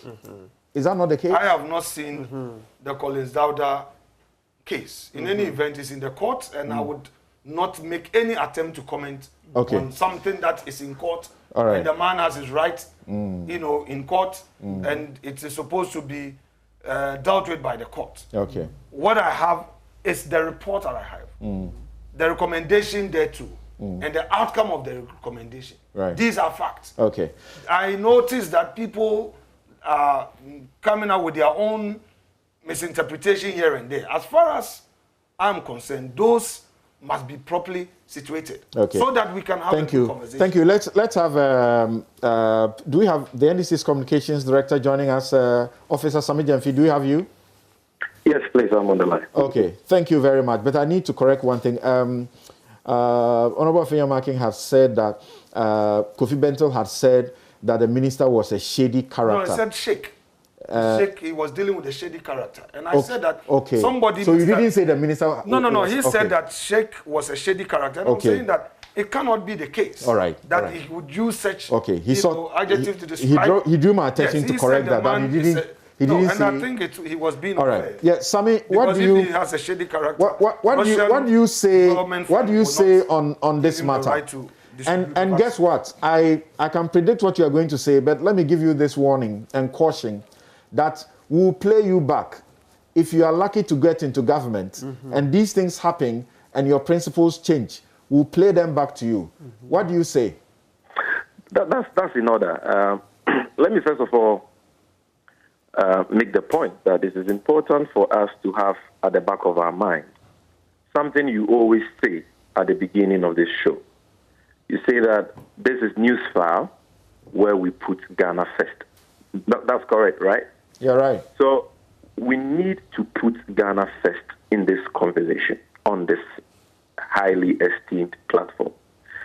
Again, I want to make the point that, you see, there is a minimum level of sincerity, candor, and consistency required of us as persons who comment on national issues. Okay, we cannot be advocating for one set of rules to be applied to a certain group of people, and when it comes to other people, we advocate for different set of rules to be applied to them, because we all know that we are all subject to the laws of this country and that nobody is above the law. And so what we advocated that should be applied to one person under the same circumstance should be applied to another person because the circumstances have not changed. What are we discussing here? I don't want to even go into the issues of perjury and whether the minister lied to Parliament and all that. I think Senior Martin Pegbu has done justice to the issues. And anybody who has followed these issues, dispassionately, can attest to that fact. For me, there are two issues I want to focus on. The first is, has there been any violations of the laws of this country? Has there been the commission of offenses in the way and manner government actors or government officials conducted this whole transaction? That, for me, is the first issue we need to interrogate and settle. Then secondly, we need to look at the way and manner this whole transaction was handled by the Minister for Health and the Minister for Finance and ask ourselves whether they have demonstrated that they have the competence and the integrity that the high offices they occupy demands. Now, if I can start with the first issue I raised, relative to whether or not the laws of this country have been violated in the manner this whole transaction has been handled or conducted. You see something? If a person is caught stealing, and that person, upon being caught, returns stolen items, does that mean that the person is not guilty of stealing? Does that mean that how is that example appropriate? That example is appropriate because people want us to accept that the mere fact that monies which were illegally paid under an unlawful agreement has been refunded, ESCOM pays those who entered into that unlawful agreement and made illegal payments of any liability. And I cannot fathom or understand that. Because the mere fact that monies have been refunded doesn't mean that laws have not been breached. It doesn't mean that crimes have not been committed. Section 96 of the Public Financial Management Act of 2016 is very clear. And if I can just read the appropriate subsections, that's subsection 1A and C.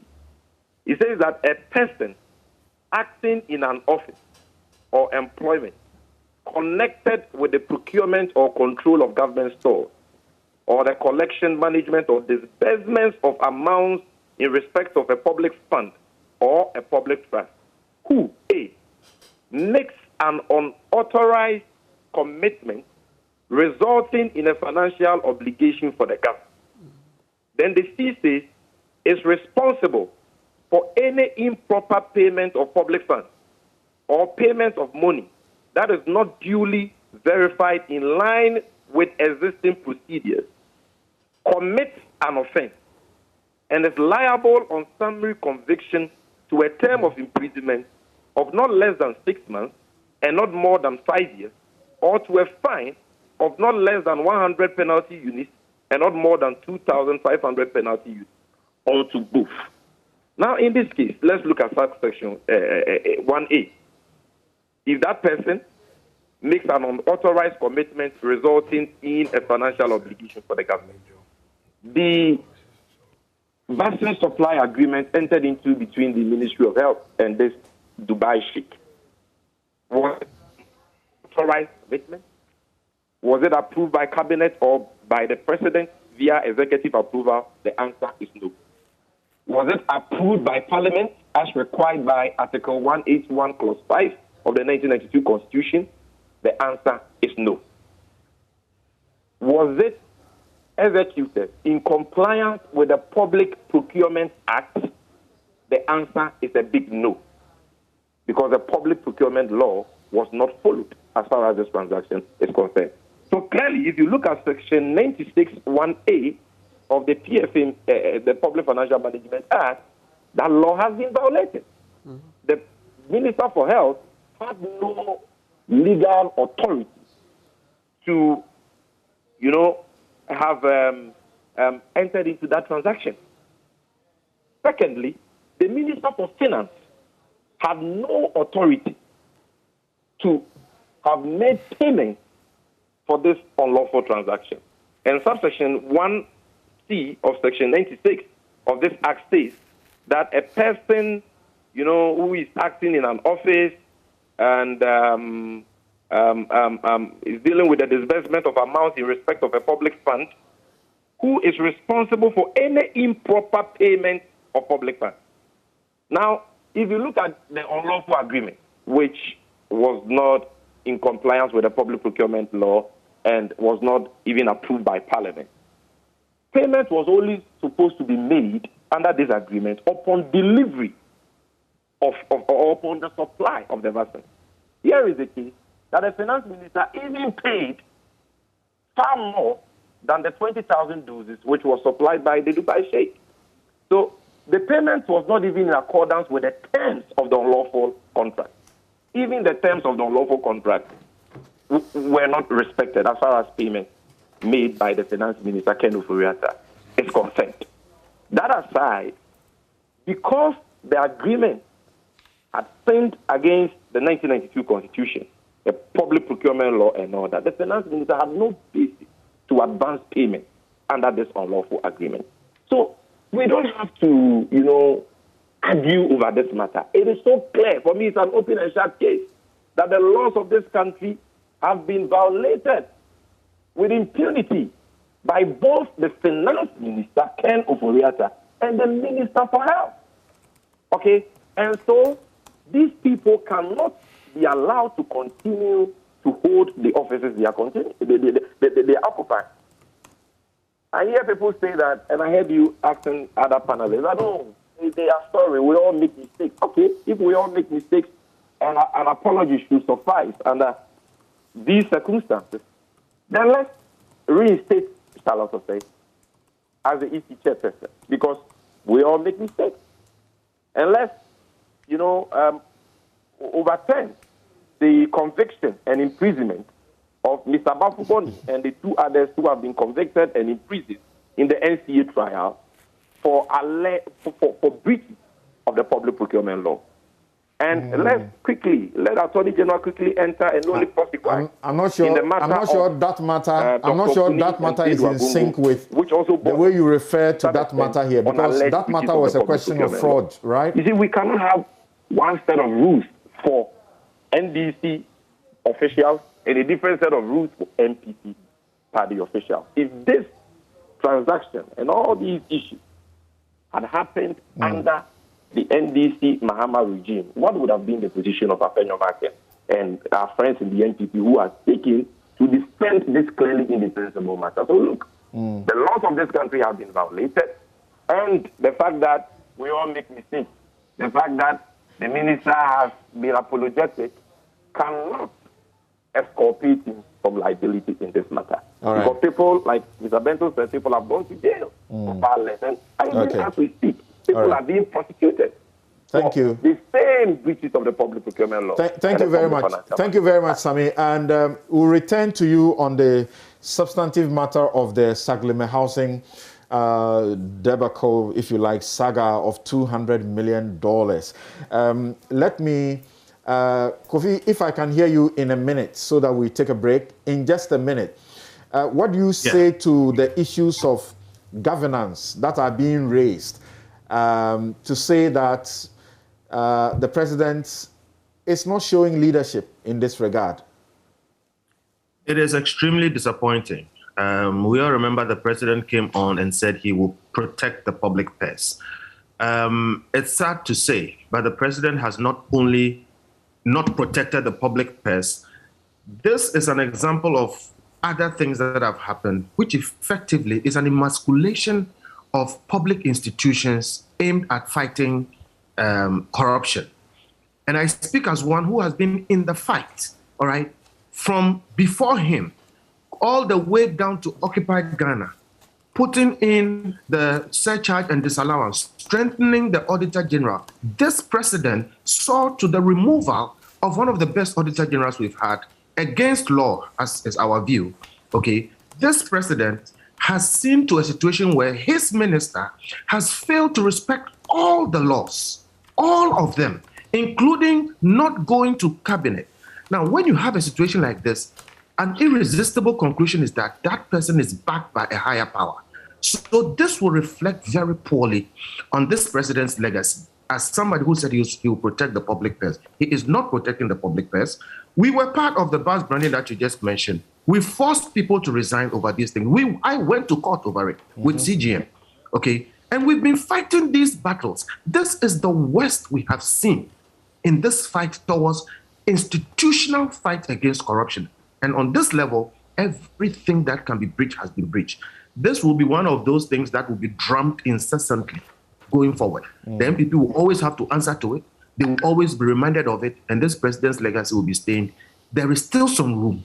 But if he goes ahead and makes a joke of it, he goes ahead and does not take a stand on it, he goes ahead and allows this to be as it is, he would have really told us all who are fighting corruption that we are wasting our time. Something quickly.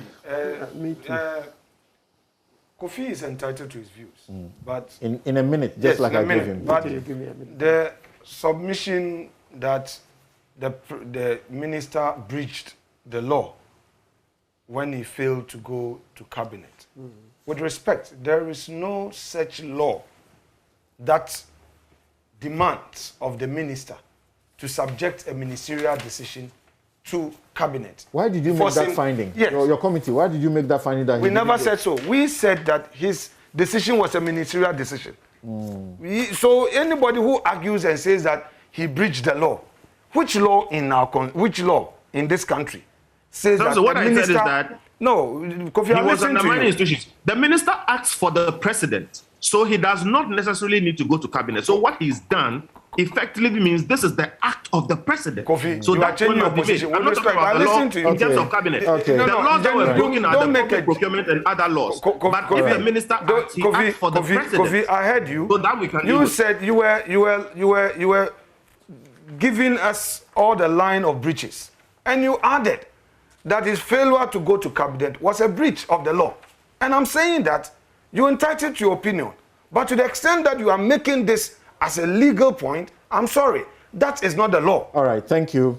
Thank you. Finally, on the Woyome case that was cited, in Woyome, the Supreme Court found that he did not have a contract at all. It isn't the case that the Woyome case, the facts are the same as what we find ourselves here. All right. So don't let us also, in our quest to deal with the matter, throw dust into the eyes of people. Thank you. Woyome, the Supreme Court said you also have a minute. You also have a minute. Excellent. Okay, let me come on this which law has he breached. You see, in the spirit of transparency and everything, you see even finance minister under the Public Financial Management Act, Section 5, finance minister usually has to seek cabinet, what do you call it, approvals and all that. Look at this. I'm looking at 5C. Okay. Yeah, it says, acting on the advice of the Attorney General and subject to the approval of Parliament, enter into and execute an agreement on behalf of the government of Ghana in relation to matters of a financial nature. But that apart, let me come to B. So it says, in consultation with the Civil Service Council and with the approval of Cabinet, establish structures or units within the ministry necessary to enable the minister discharge responsibility under this act. So financial matters. Now I'm saying that by this parity of reasoning. Okay, just a minute. See, it says that with the approval of Cabinet. So when it comes to this financial matters, finance minister has to seek the approval of Cabinet to establish units and structures to discharge. And so there's a checklist before payments are made. There's a checklist. You check, is there parliamentary approval? Is there cabinet approval if and it's all necessary, the documents? Is there parliamentary Yes. approval if it's necessary? Is there cabinet approval if it's Yes, necessary? there's a checklist. Go to the ministry. Is there PPA approval if it's necessary? Yes, there's a checklist. They don't. You just don't send one contract or one letter payment. I was part of this. No. Yes. Something. So just saying that the cabinet politically, it may not be a good day. But I am talking about the law. Where you are reading, even the violation of the Constitution, there's no 181. Then let me come. Then 181. The law you read. Say that lastly. He shouldn't misquote the law and get away with it. Look at the provision. You are wrong. Yeah, clearly. Martin. A contract. Don't risk your reputation. When it comes to the law, Go ahead. A contract, Amidu versus Wayomi. Okay, I've left out the other people. Yeah. A contract which breaches Article 181, Clause 5 of the Constitution is null and void, and therefore creates no rights. See Attorney General versus Farouk Atlantic and all the other ones. Then the Supreme Court goes on at 145 to indicate that there should be notice to the Parliament, okay? That, so let me read that. But he's giving you the exception the Supreme Court made in the country waste case, where they said, yes, even though it has happened, they have done some work, so let's pay them. That's a previous case. So in a Wyoming case, they said, look, they will not likely do that again. And said they are serving notice that it should be clear. Wyoming did not have a contract. Please, Mr. Pebu, listen, it said it should be clear to government. You are not talking law here. This is not you. But they just I'm saying that if you go all emotional, you forget about your law. Thank you. He just read Wyoming to you. He just read Wyoming. Wyoming set aside. Are you saying I want your colleagues to listen to you? He's just read Wyoming. Did Wyoming set aside what he's reading? He's reading it from Wyoming. He's only saying that because CCW was first. Yes, but are you saying it's set aside? No. All right, thank you. Let me read some. Talk the law. You are respected. Let me read some messages, then we'll take a break. I'm going to read some messages and then we'll take a break. Collins Little Tete. Okay, thank you. Collins Little Tete says, just because something isn't a lie does not mean that it isn't deceptive. A liar knows that he is a liar, but one who speaks mere portions of truth in order to deceive is a craftsman of destruction. And that's what the health minister has done and must be punished. Papa J. Jr. Elikem says Ajiman Menu lied under oath, and that is a serious case, especially to our democratic lifestyle. Our democratic lifestyle as a country. Then Ellie Wealth, is that your name? Ellie Wealth says these leaders are committing offenses and getting away with it. Stephen Inso says, good morning, Samson. A good leader can only be determined when he or she faces crisis. Now, here is the case that the health minister was unable to think well when he faced the COVID-19 pandemic. He said he wasn't thinking well. He doesn't say that he doesn't think well all the time. This simply means that he is not qualified to occupy the office. Perez Ewenam says, when you come to public to defend a wrong, you find faults with even how people walk about. Then Afe Seaborn says that the president's silence on corruption issues in his government proves what Martin Amidu said, that, quote, he is the mother serpent of corruption. Then we have Charles Rekubrobe at I Tarzan. Says, when gifts become samples which transfigurate into partial supply, we are seriously challenged by changing truth. Babangida Osman says the minister has violated laws, lied on oath, and there are evidence to support this claim. But Mr. Marking, as the chairman of the committee, and to the best of his knowledge, the man is a saint. He hasn't said that.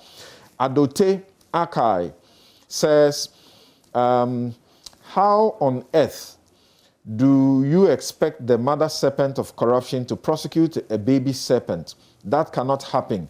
Please focus on other issues. And this is how I'm going to draw the curtain on this subject. It's a very short article written by Dr. Kwame Akufo-Anof in tow. Dr. Kwame Akufo-Anof in tow, writing on this issue and sent this out. He titles it "The Goose and the Gander, Unequal and Opposites." He says, my reaction to calls for Agyemang Menu's dismissal has been mixed. I find it amusing on the one hand because of the inactions of his enablers or supporters and the very lame excuses they have so far proffered. On the other hand, I am saddened by the efforts to sacrifice principle on the altar of transactional politics and its unintended consequences on our institutions of governance. Not too long ago, Mrs. Charlotte Osei was Ghana's electoral commissioner. In spite of her robust defense and the public perception of political motivation, she was dismissed by the president for procurement breaches. I suffered a similar fate of having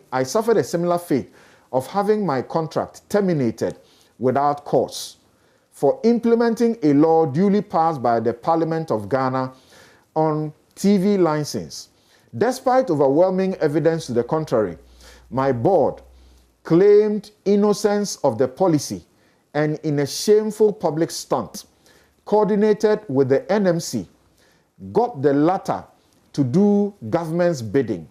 There was eloquent silence over the matter by some of those screaming their voices hoarse today. I am not the only one who finds Honorable Agyemang Menu's position untenable and regrettable, but I am one of those who is not surprised at the reaction of his political enablers and supporters. Why? Because over time, I have realized that wrongdoing in this country is determined more by the player than the deed. It is for this reason that against global best corporate practice, Dr. K.K. Sapong, the CEO of GMPC, had a public spat with Freddie Blay, his board chair, during which confidential information was freely traded on social media. What was the consequence? None. Similarly, Ms. Frances Esiam, the CEO of Cylinder Company, procured a loan from a bank without her board's approval to pay salaries. When the board queried, she locked them out of the office. The board's legitimate effort to investigate the matter was not only undermined by Mr. Samoa Boateng, the CEO of State Enterprises Commission at the time, the board was rather placed under investigation. Once again, no consequence for the offending CEO. Then the CEO of DVLA was involved in unauthorized collection of fees for drivers seeking services. His action was deemed a minor infraction and forgiven by his godfathers. These happenings demonstrate a number of issues. 1, thou shalt not touch my anointed. 2, irrespective of the gravity of offense, it must give way to political expediency. 3, disregard contrarian voices and frame them as heartless haters. If some politicians are eloquently defending Honorable Agyemang Menu in spite of his serious transgressions, it only reinforces the notions I have outlined above. I don't expect the president to fire the minister as he did the Auditor General or the EC boss. And I am uncertain what will become of our public outrage. But whatever happens, I have come to the firm conclusion that under the NPP variant, we have seen an earlier version, the goose and the gander are unequal and opposite. I have lost respect for some, but I refuse to lose hope. From Dr. Kwame Akufo-Anof in tow, who was boss of the GBC until he was removed over TV license matters. We'll take a quick break and return to ask whether the $200 million Saglemi saga, what is happening is the usual political chop-chop that has been exposed, or it is the usual political partisan smear campaign that has been activated. We'll be right back. You're welcome back. This is Newsfile. It's your most authoritative news analysis platform, and here on Newsfile, we put Ghana first. We have loads of your messages on this matter of the first, the one that we discussed, but we'll go to the next one, and when we find sufficient time, we will read your messages to the rest of the world. Now, you know that a number of people have presently been hauled before the courts to be prosecuted, as in criminal prosecution, for the Saglemi housing projects. This has been on the front burner for a long time.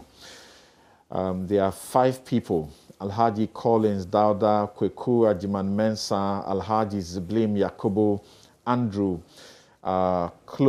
Klokanas, and Nove Tete Angelo. They are facing a total of 52 counts. That is criminal charges, 52, over the manner in which the Saglemi project was handled. Now, for lack of time, let me quickly go to, let me start with fair marking. What's your understanding of this issue? And, you know, without paying too much attention to the courtroom, because the rules may be offended, how does it come to you like? Well, something. Like you said, it's a matter in court. AG has his own contentions. The accused persons have a right to defend themselves. I would not want to go into the facts as stated by the AG, because I don't want any political twist to it. Others may want to make their own political comment. That is up to them. My view is that, you see, all of these engagements in the media platform, civil society organizations, questioning government decisions, is what will help our democracy. I am not in any way against people expressing their views. They must, because these are the additional checks and balances we need to improve on governance. So for civil society organizations, they can make their comments. That's their right. I'm a politician, and unfortunately, they are on the other side. So whatever comment will be unfair, and I don't want this thing to be so seen as such. But if you grant me leave, I would come back to this Sputnik thing and say that it appears that in all the commentary, I have not heard people even commend the committee for the good job it did. This is a bipartisan committee. This report is not a majority decision report. It's a report by consensus. Many people have their reports not signed. I don't know how some draft got leaked, but this is a report signed by my good self and my colleague Akando. And I think last week we acknowledged that fact on this platform. And we were bold in telling the Ghanaian people where we felt the minister went wrong. In our findings, in our recommendations, they are there. And it isn't the case that somebody is defending wrongdoing, but we are defending the facts. And we also realize that many people are twisting the fact. If I hear that they say the minister lied, I would go all out to make that statement to the effect that he never lied to us based on the facts. If somebody wants to question a document, I will say, look, these are all documents that are before us. Until somebody comes to say that, this document was not procured rightly, or that I doubt it, I have every good reason to believe what has come before us. And that is the conclusion of the committee. People talk about the law, that he breached the law by not going to cabinet. That is not correct, because there is no such law. He's a minister, he's a head of entity. He did. Has he breached the Procurement Act? I say no, because the application for ratification is yet to be responded to by the PPA. And we captured that in our report. The PPA says it's investigating under the law. The law allows that. If you come for ratification, they have to assess it and determine and all that. Paramount to us was the funds to be repaid, which we have so done. But let me quickly add this point, that perhaps the minister's choice of words initially, the first hearing, language use and all that, perhaps might have given a certain impression of him. I believe that as he goes along, he would, deal with, his choice of words and how he approaches some of these things appropriately, so that he doesn't create a certain impression of himself. But Martin, I know you are so passionate about this.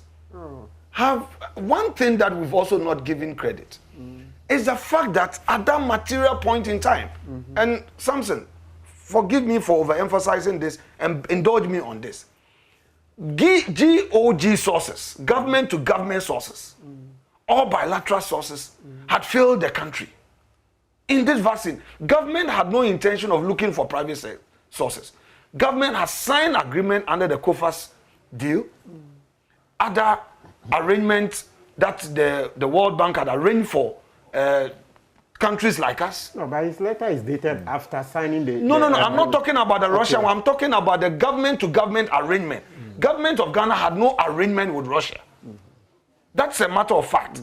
I'm talking about the arrangement government had with other bilateral sources. People are raising an issue they say we are actually not paying attention to clearly. And for some people sometimes who think that it is only opposition people who prompt certain things. If I told you who is prompting this, you'll be shocked that this Sputnik thing has actually held us back for many months without a vaccine, where we could have gotten the vaccine maybe a little earlier.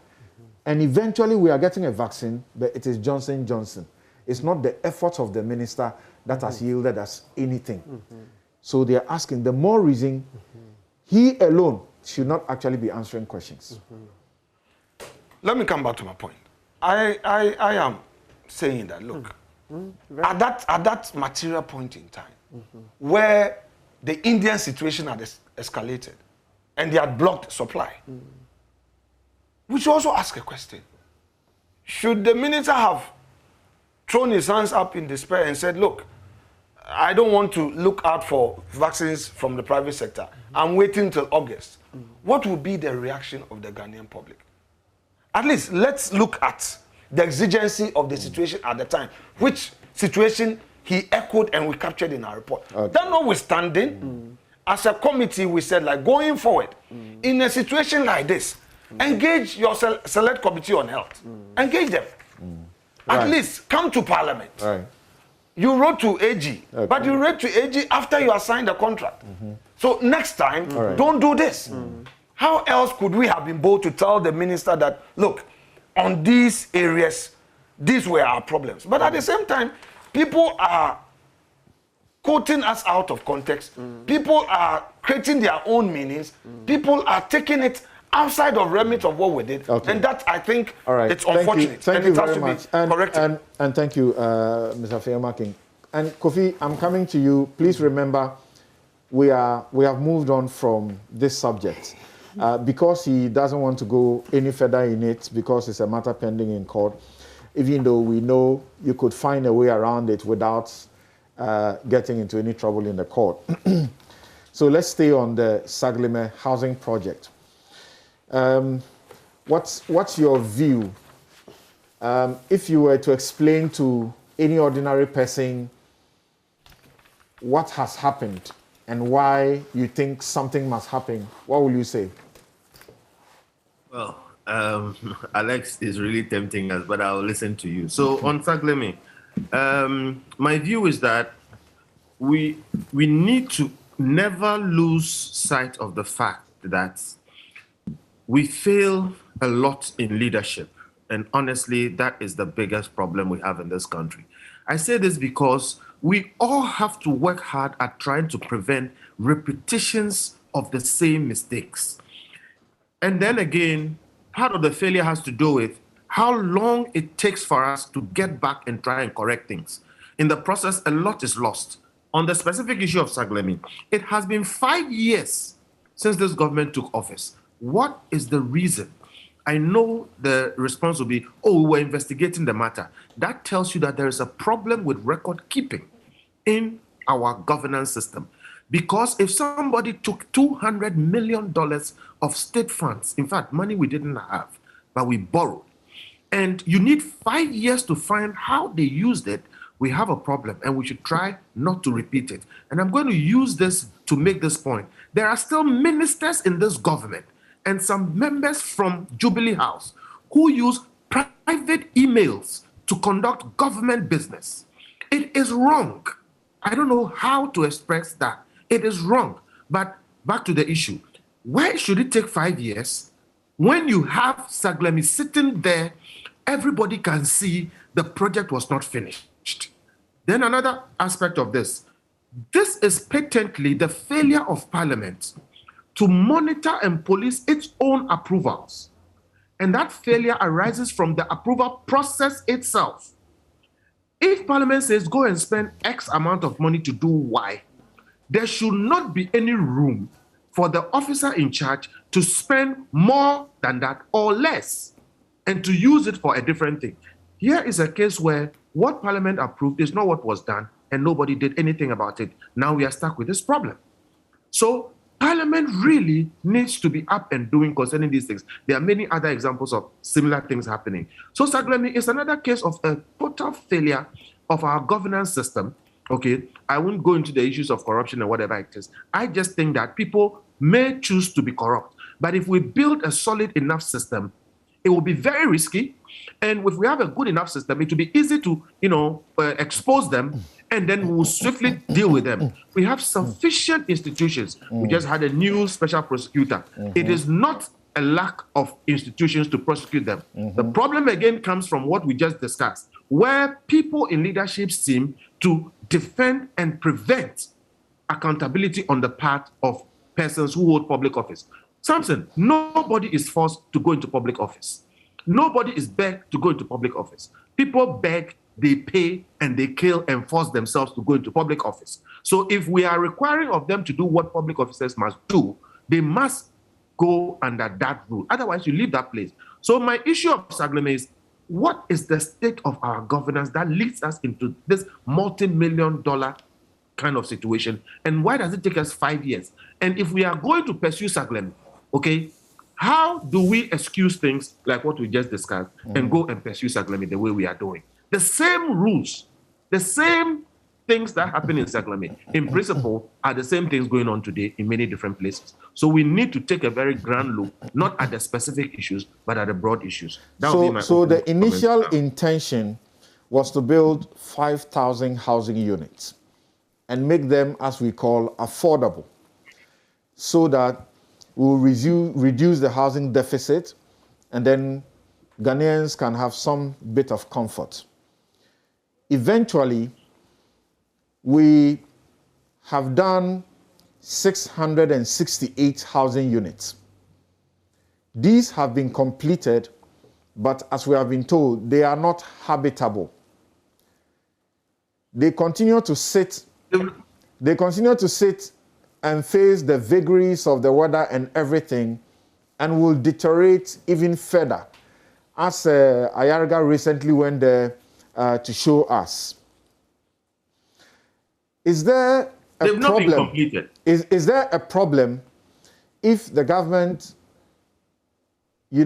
went in to ensure that what is there, we can use it whilst it is pursuing those it suspects did any wrong, or you think that will compromise the case in any way?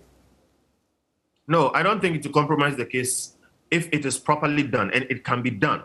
Okay, so for me, it is really sad that we leave those things there to be rotting.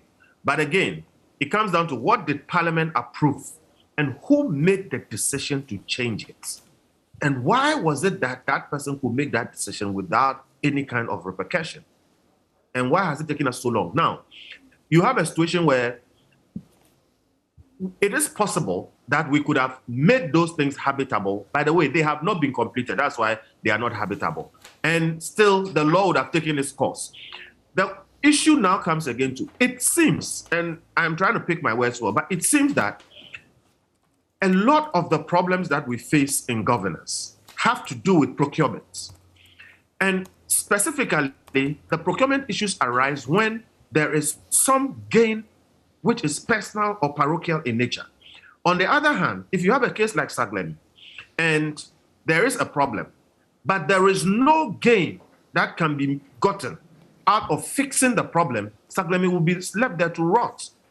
Trust me, we will get very speedy resolution of Saglemi's issue if we put out another contract to fix it.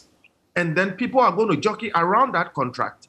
And in the name of trying to fix it, we are going to go through another slew of procurement. I am still on the issue of leadership and what our motivations are.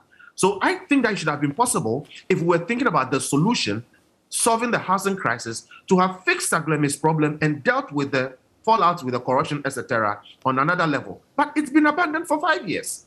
And one of the theories is that, well, unless we issue another contract where there will be all kinds of new procurements around it, that problem is not going to be solved. I am urging our leaders to please be minded about solving real problems that our people can benefit from. But it goes back to the root. How do we give these authorizations? How do we police them? And honestly, I keep talking about Parliament. Civil society, for instance, has become too important because Parliament doesn't seem to always be on the beat. This is one of those examples. So please, we need to deal with this matter. First, see to it that these houses are completed, okay, and people get to use them. And we need to go to how it is that it takes 5 years to deal with these things. And I don't have any problem with the matter being in court. And you can see I haven't commented about the content of it. Let the court process go through properly, but let us use the same rule for everyone. Right. Then gradually we'll get to a point where we are running this country properly. Do I have Sami on the line? Okay, Hariam Singh, thank you very much once again for making time to join us. How is your assessment of this issue, and how must we handle it in such a way that we still can reap whatever is left of what we have? Well, thank you very much. And I think I will go back to the point that Kofi made about the role of Parliament. And the last time I was on this show, I had cause to talk about the need for us to have a parliamentary budget office that will allow Parliament to have better oversight of what it approves for the executive to do with the purse or the treasury of the country. But I want us to look at three And when Kofi raised that issue, Afeya Marking nodded in agreement that they need to police and check and monitor their own approvals. Yes, please go on. Yes, okay. So for me, there are three issues. And the first has to do with the timeline and the focus that we've had about what decisions were made, who made those decisions, and by what authority.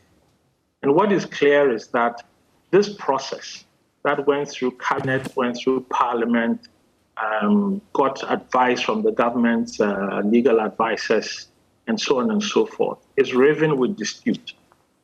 Because the Attorney General disputes the validity of the variations made by ministers. The Attorney General disputes the authority of appointees and civil servants to act on those variations. There's dispute over the locus of the Ghana Institute of Surveyors in conducting the value for money audit.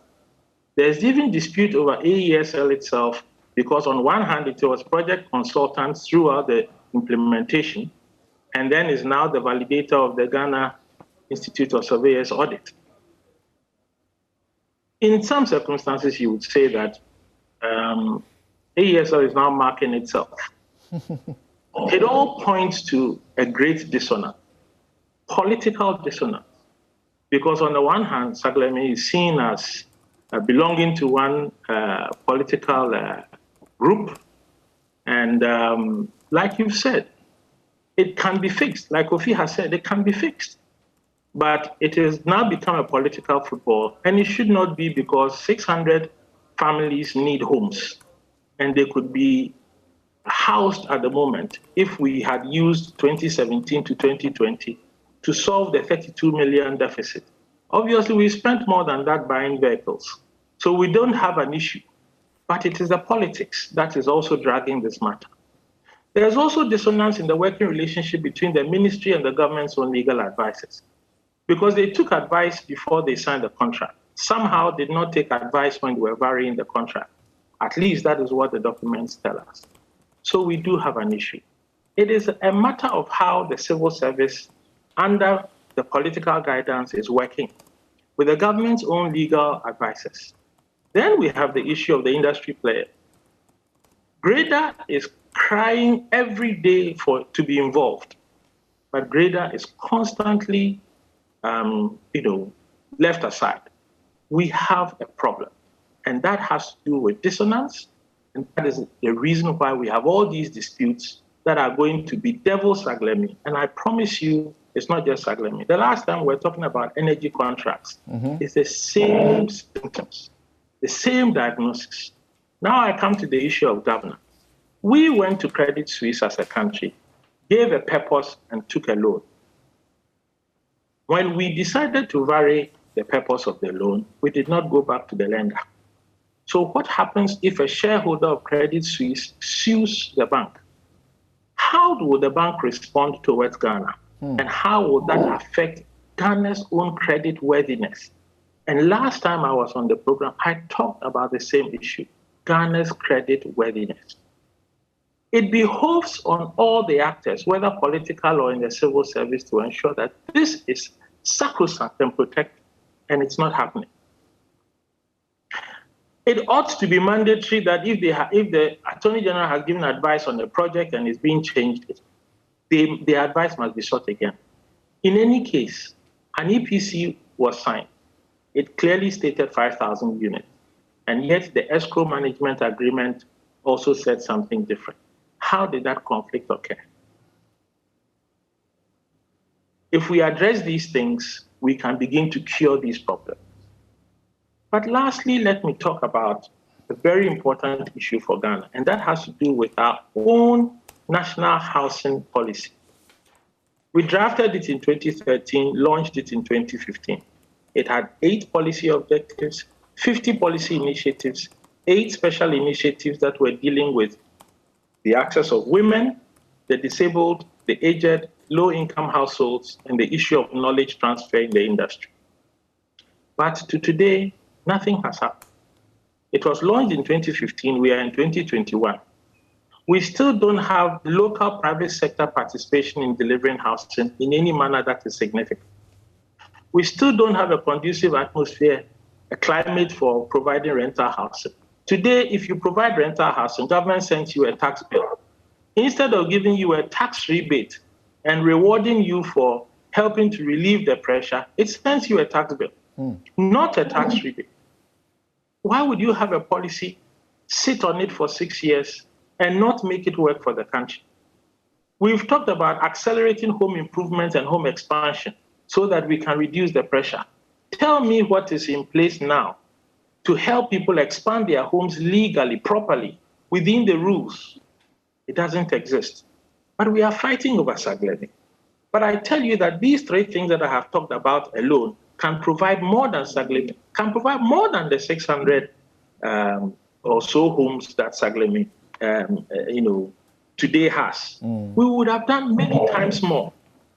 We talked in the policy about increasing access for the poor.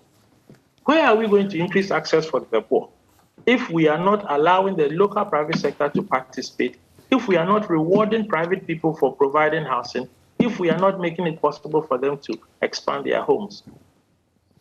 We also said in that policy we will upgrade our slums. Ask me which slums have been upgraded in such a way that they remain affordable to the poor. So I think that we tickle ourselves and we pretend that we are laughing. Saglemi is not the issue, because for $32 million, we could have solved Saglemi 5 years ago. The issue is not Saglemi. As for the legal matters, they can be resolved. But I think that we are not mindful of the governance issues, and we are not mindful of resolving the governance issues. If we were, we would not go to Credit Suisse and vary the purpose of the loan without anybody being aware of it. If we were, we would not be in a situation today where we have 4 contracts around one project, and they don't agree. They don't say the same thing. It is a problem. It is not political. All right. This is a matter of governance. It is a matter of how our political leaders themselves understand their role to ensure continuity and the security of the purse. The purse has become a football. The purse has become a whip that is used to bastardize everything that is done before one party comes into power, and to justify political action. And it is wrong. All right. For 32 million, we could have solved Saglemi, but we have dragged it and made it a political issue. And I think that, people should ask questions of our political leaders. That why is it that we have 32 million to spend on vehicles, but not 32 million to spend on low-income housing? It is wrong. That's a very, very important question to ask. And I'll go to Sami for just about 5 minutes, and then we'll take a break, return to my guest in the studio. Now, I need to mention that in reference to the case where Martin, we were referring to Woyomi, the substance of that case, we must understand, was not Woyomi, but rather Waterville. Woyomi clearly had no contract with the state or with government. He rather, as found by the court, was fraudulently seeking to ride on or behind the Waterville contracts. We need to bring that clarity to bear so that we don't forget. The Woyomi fraud was targeted and dealt with by the Supreme Court. Initially, the Supreme Court even disregarded it, saying that the High Court was seized with it, and therefore it was a criminal matter to be dealt with. So I just needed to put that out. And on that note, let me say that those of you who had been expecting and asking where Abdul Malik Kwekubako is, you know that he somehow is able to tie his leave period with the lawyers and the courts. So the courts are on break, as in the Superior Court, in August and September. So you can be assured Abdul Malik Kwekubako is also on break. When he returns, you can always expect him on the show. Now, Sami, listening to the experts, listening to Mr. Yamson, I mean, how did we come by this variation of what we had gone to beg for without recourse to those who were paying for it? Well, thank you very much. First of all, I think we all acknowledge that this matter is sub judice. It is pending before a court of competent jurisdiction. And so even as I try to explain our side of the story, I'll be careful not to prejudge the matter. First of all, I don't see any variation or have not seen any evidence of any variation of what Parliament approved.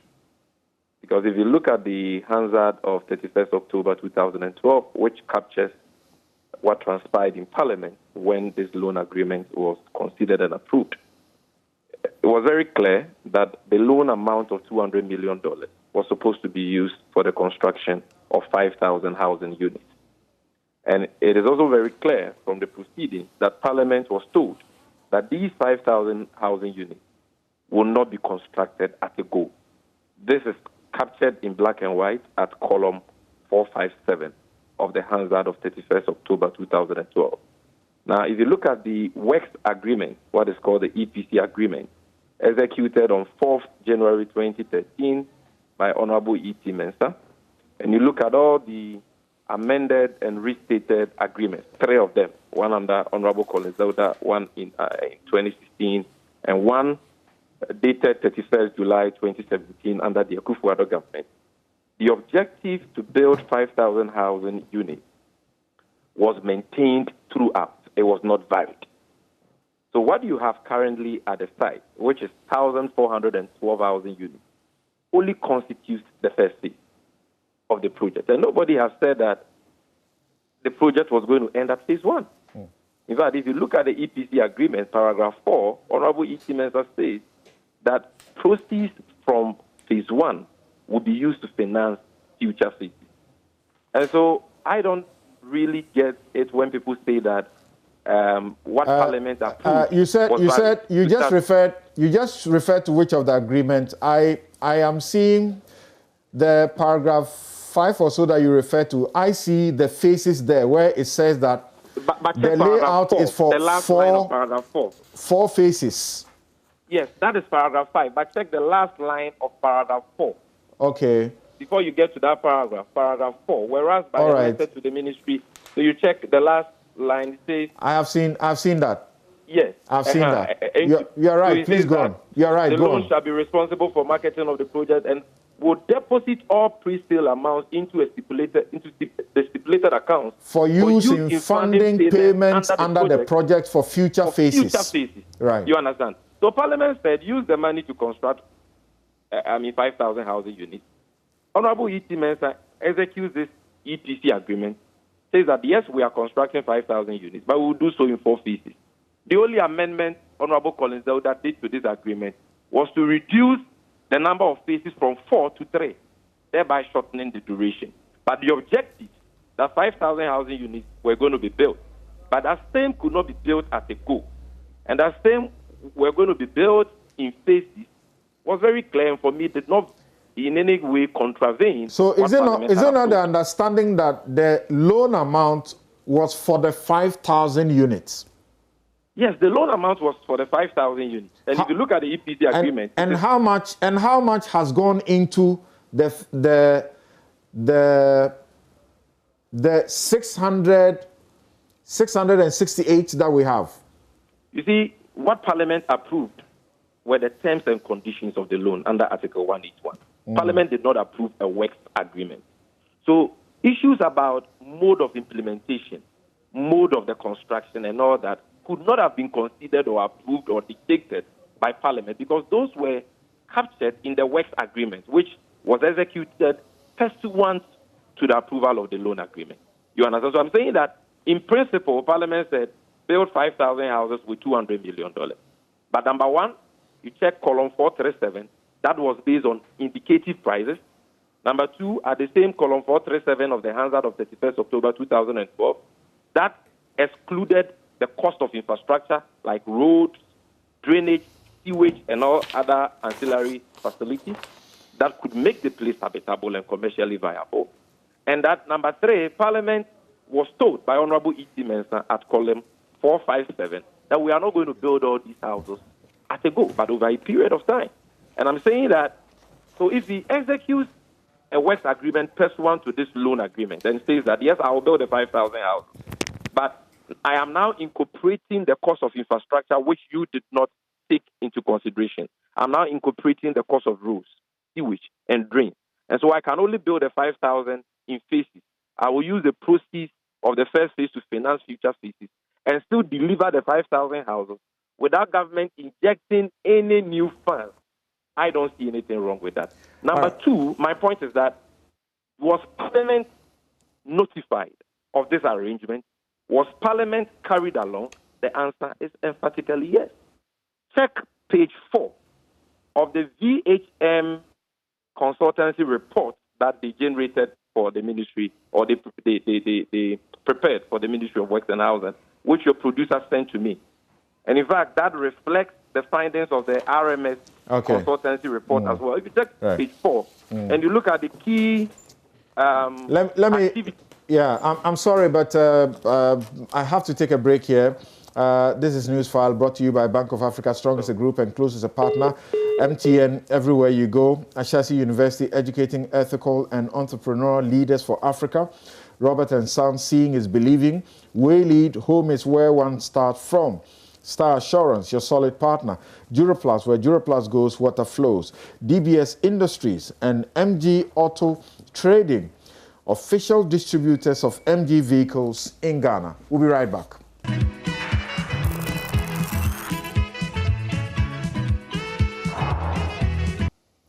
Welcome back. You're still here on Newsfile. This is your most authoritative news analysis platform. And here on Newsfile, we put Ghana first. And my outfit is by Habil's Couture. And Habil's Couture is found at Adringano Gates, East Legon. Thank you very much. Honorable Afenyamarkin says the dress is nice. They are very good at it. And they give it to you at very affordable prices. You'll be surprised. So just call 0200 841 988 0200 841 988 Habil's Couture, and you will get the best kaftans, whatever you want. Thank you very much. Sami, under 1 minute, conclude your point, and let me come to my guest in the studio. So in 1 minute, my point is what Parliament approved was not varied. And that when the decision was taken to construct the 5,000 houses in units, the parliamentary committees of finance and housing were duly briefed on 23rd May 2014. And that information can be found at page 4 of the VHN report that you yourself sent to us. If you check the last rule, it says presentation of the project and visit to the site by parliamentary committees of finance and housing. Again, paragraph 529 of the 2018 budget statement, which was approved by Parliament, indicates that the project was being done in phases, and that phase 1 was made up of 1,502 housing units, which was at 75% completion. And Parliament duly approved that. So this whole notion that Parliament approved something and somebody unilaterally varied that without recourse to Parliament. Thank you very much. I said under 1 minute and I meant it. Yes, Martin, what can you say briefly about this? Okay, so it's good that at least there's going to be a trial. So that's the beauty of the rule of law. At least, and more importantly, that the duty bearers are listening to people like Harry Yamson. Excellent, excellent, good, yes. So that at least it's a reminder to our current ministers that, hey, anything you're doing in office now, just be minded that, well, you can face the same kind of trial. I mean, that's accountability. So it's a good trial. Let it go on. I mean, and then we'll see what happens. The fact of the matter is that we had signed to do 5,000 housing units within 18 to 24 months. Yes. So it's not about faces, right? Yeah. Okay. I think that very unfortunately, we have just unfortunately run out of time.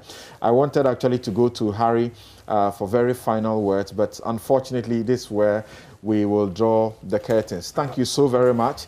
My guests have been Alexander Kwamina Afenyamarkin, who is MP Efutu and Deputy Majority Leader of Parliament, Sami Gyamfi, National Communications Officer, National Democratic Congress, NDC. Martin Pebu is a lawyer and rights activist. Kofi Bento, lawyer and Senior Vice President, Imani Africa. Harry Yamson, Fellow, Solidar, Ghana. Thank you all so very much. God willing, tomorrow 2 p.m., make time with me on the law. I'll be hosting Chris Osei-Yeboah on the burden of dual citizens. It was interesting last week. Let's have a part 2 tomorrow 2 p.m. Thank you so very much. Thank you.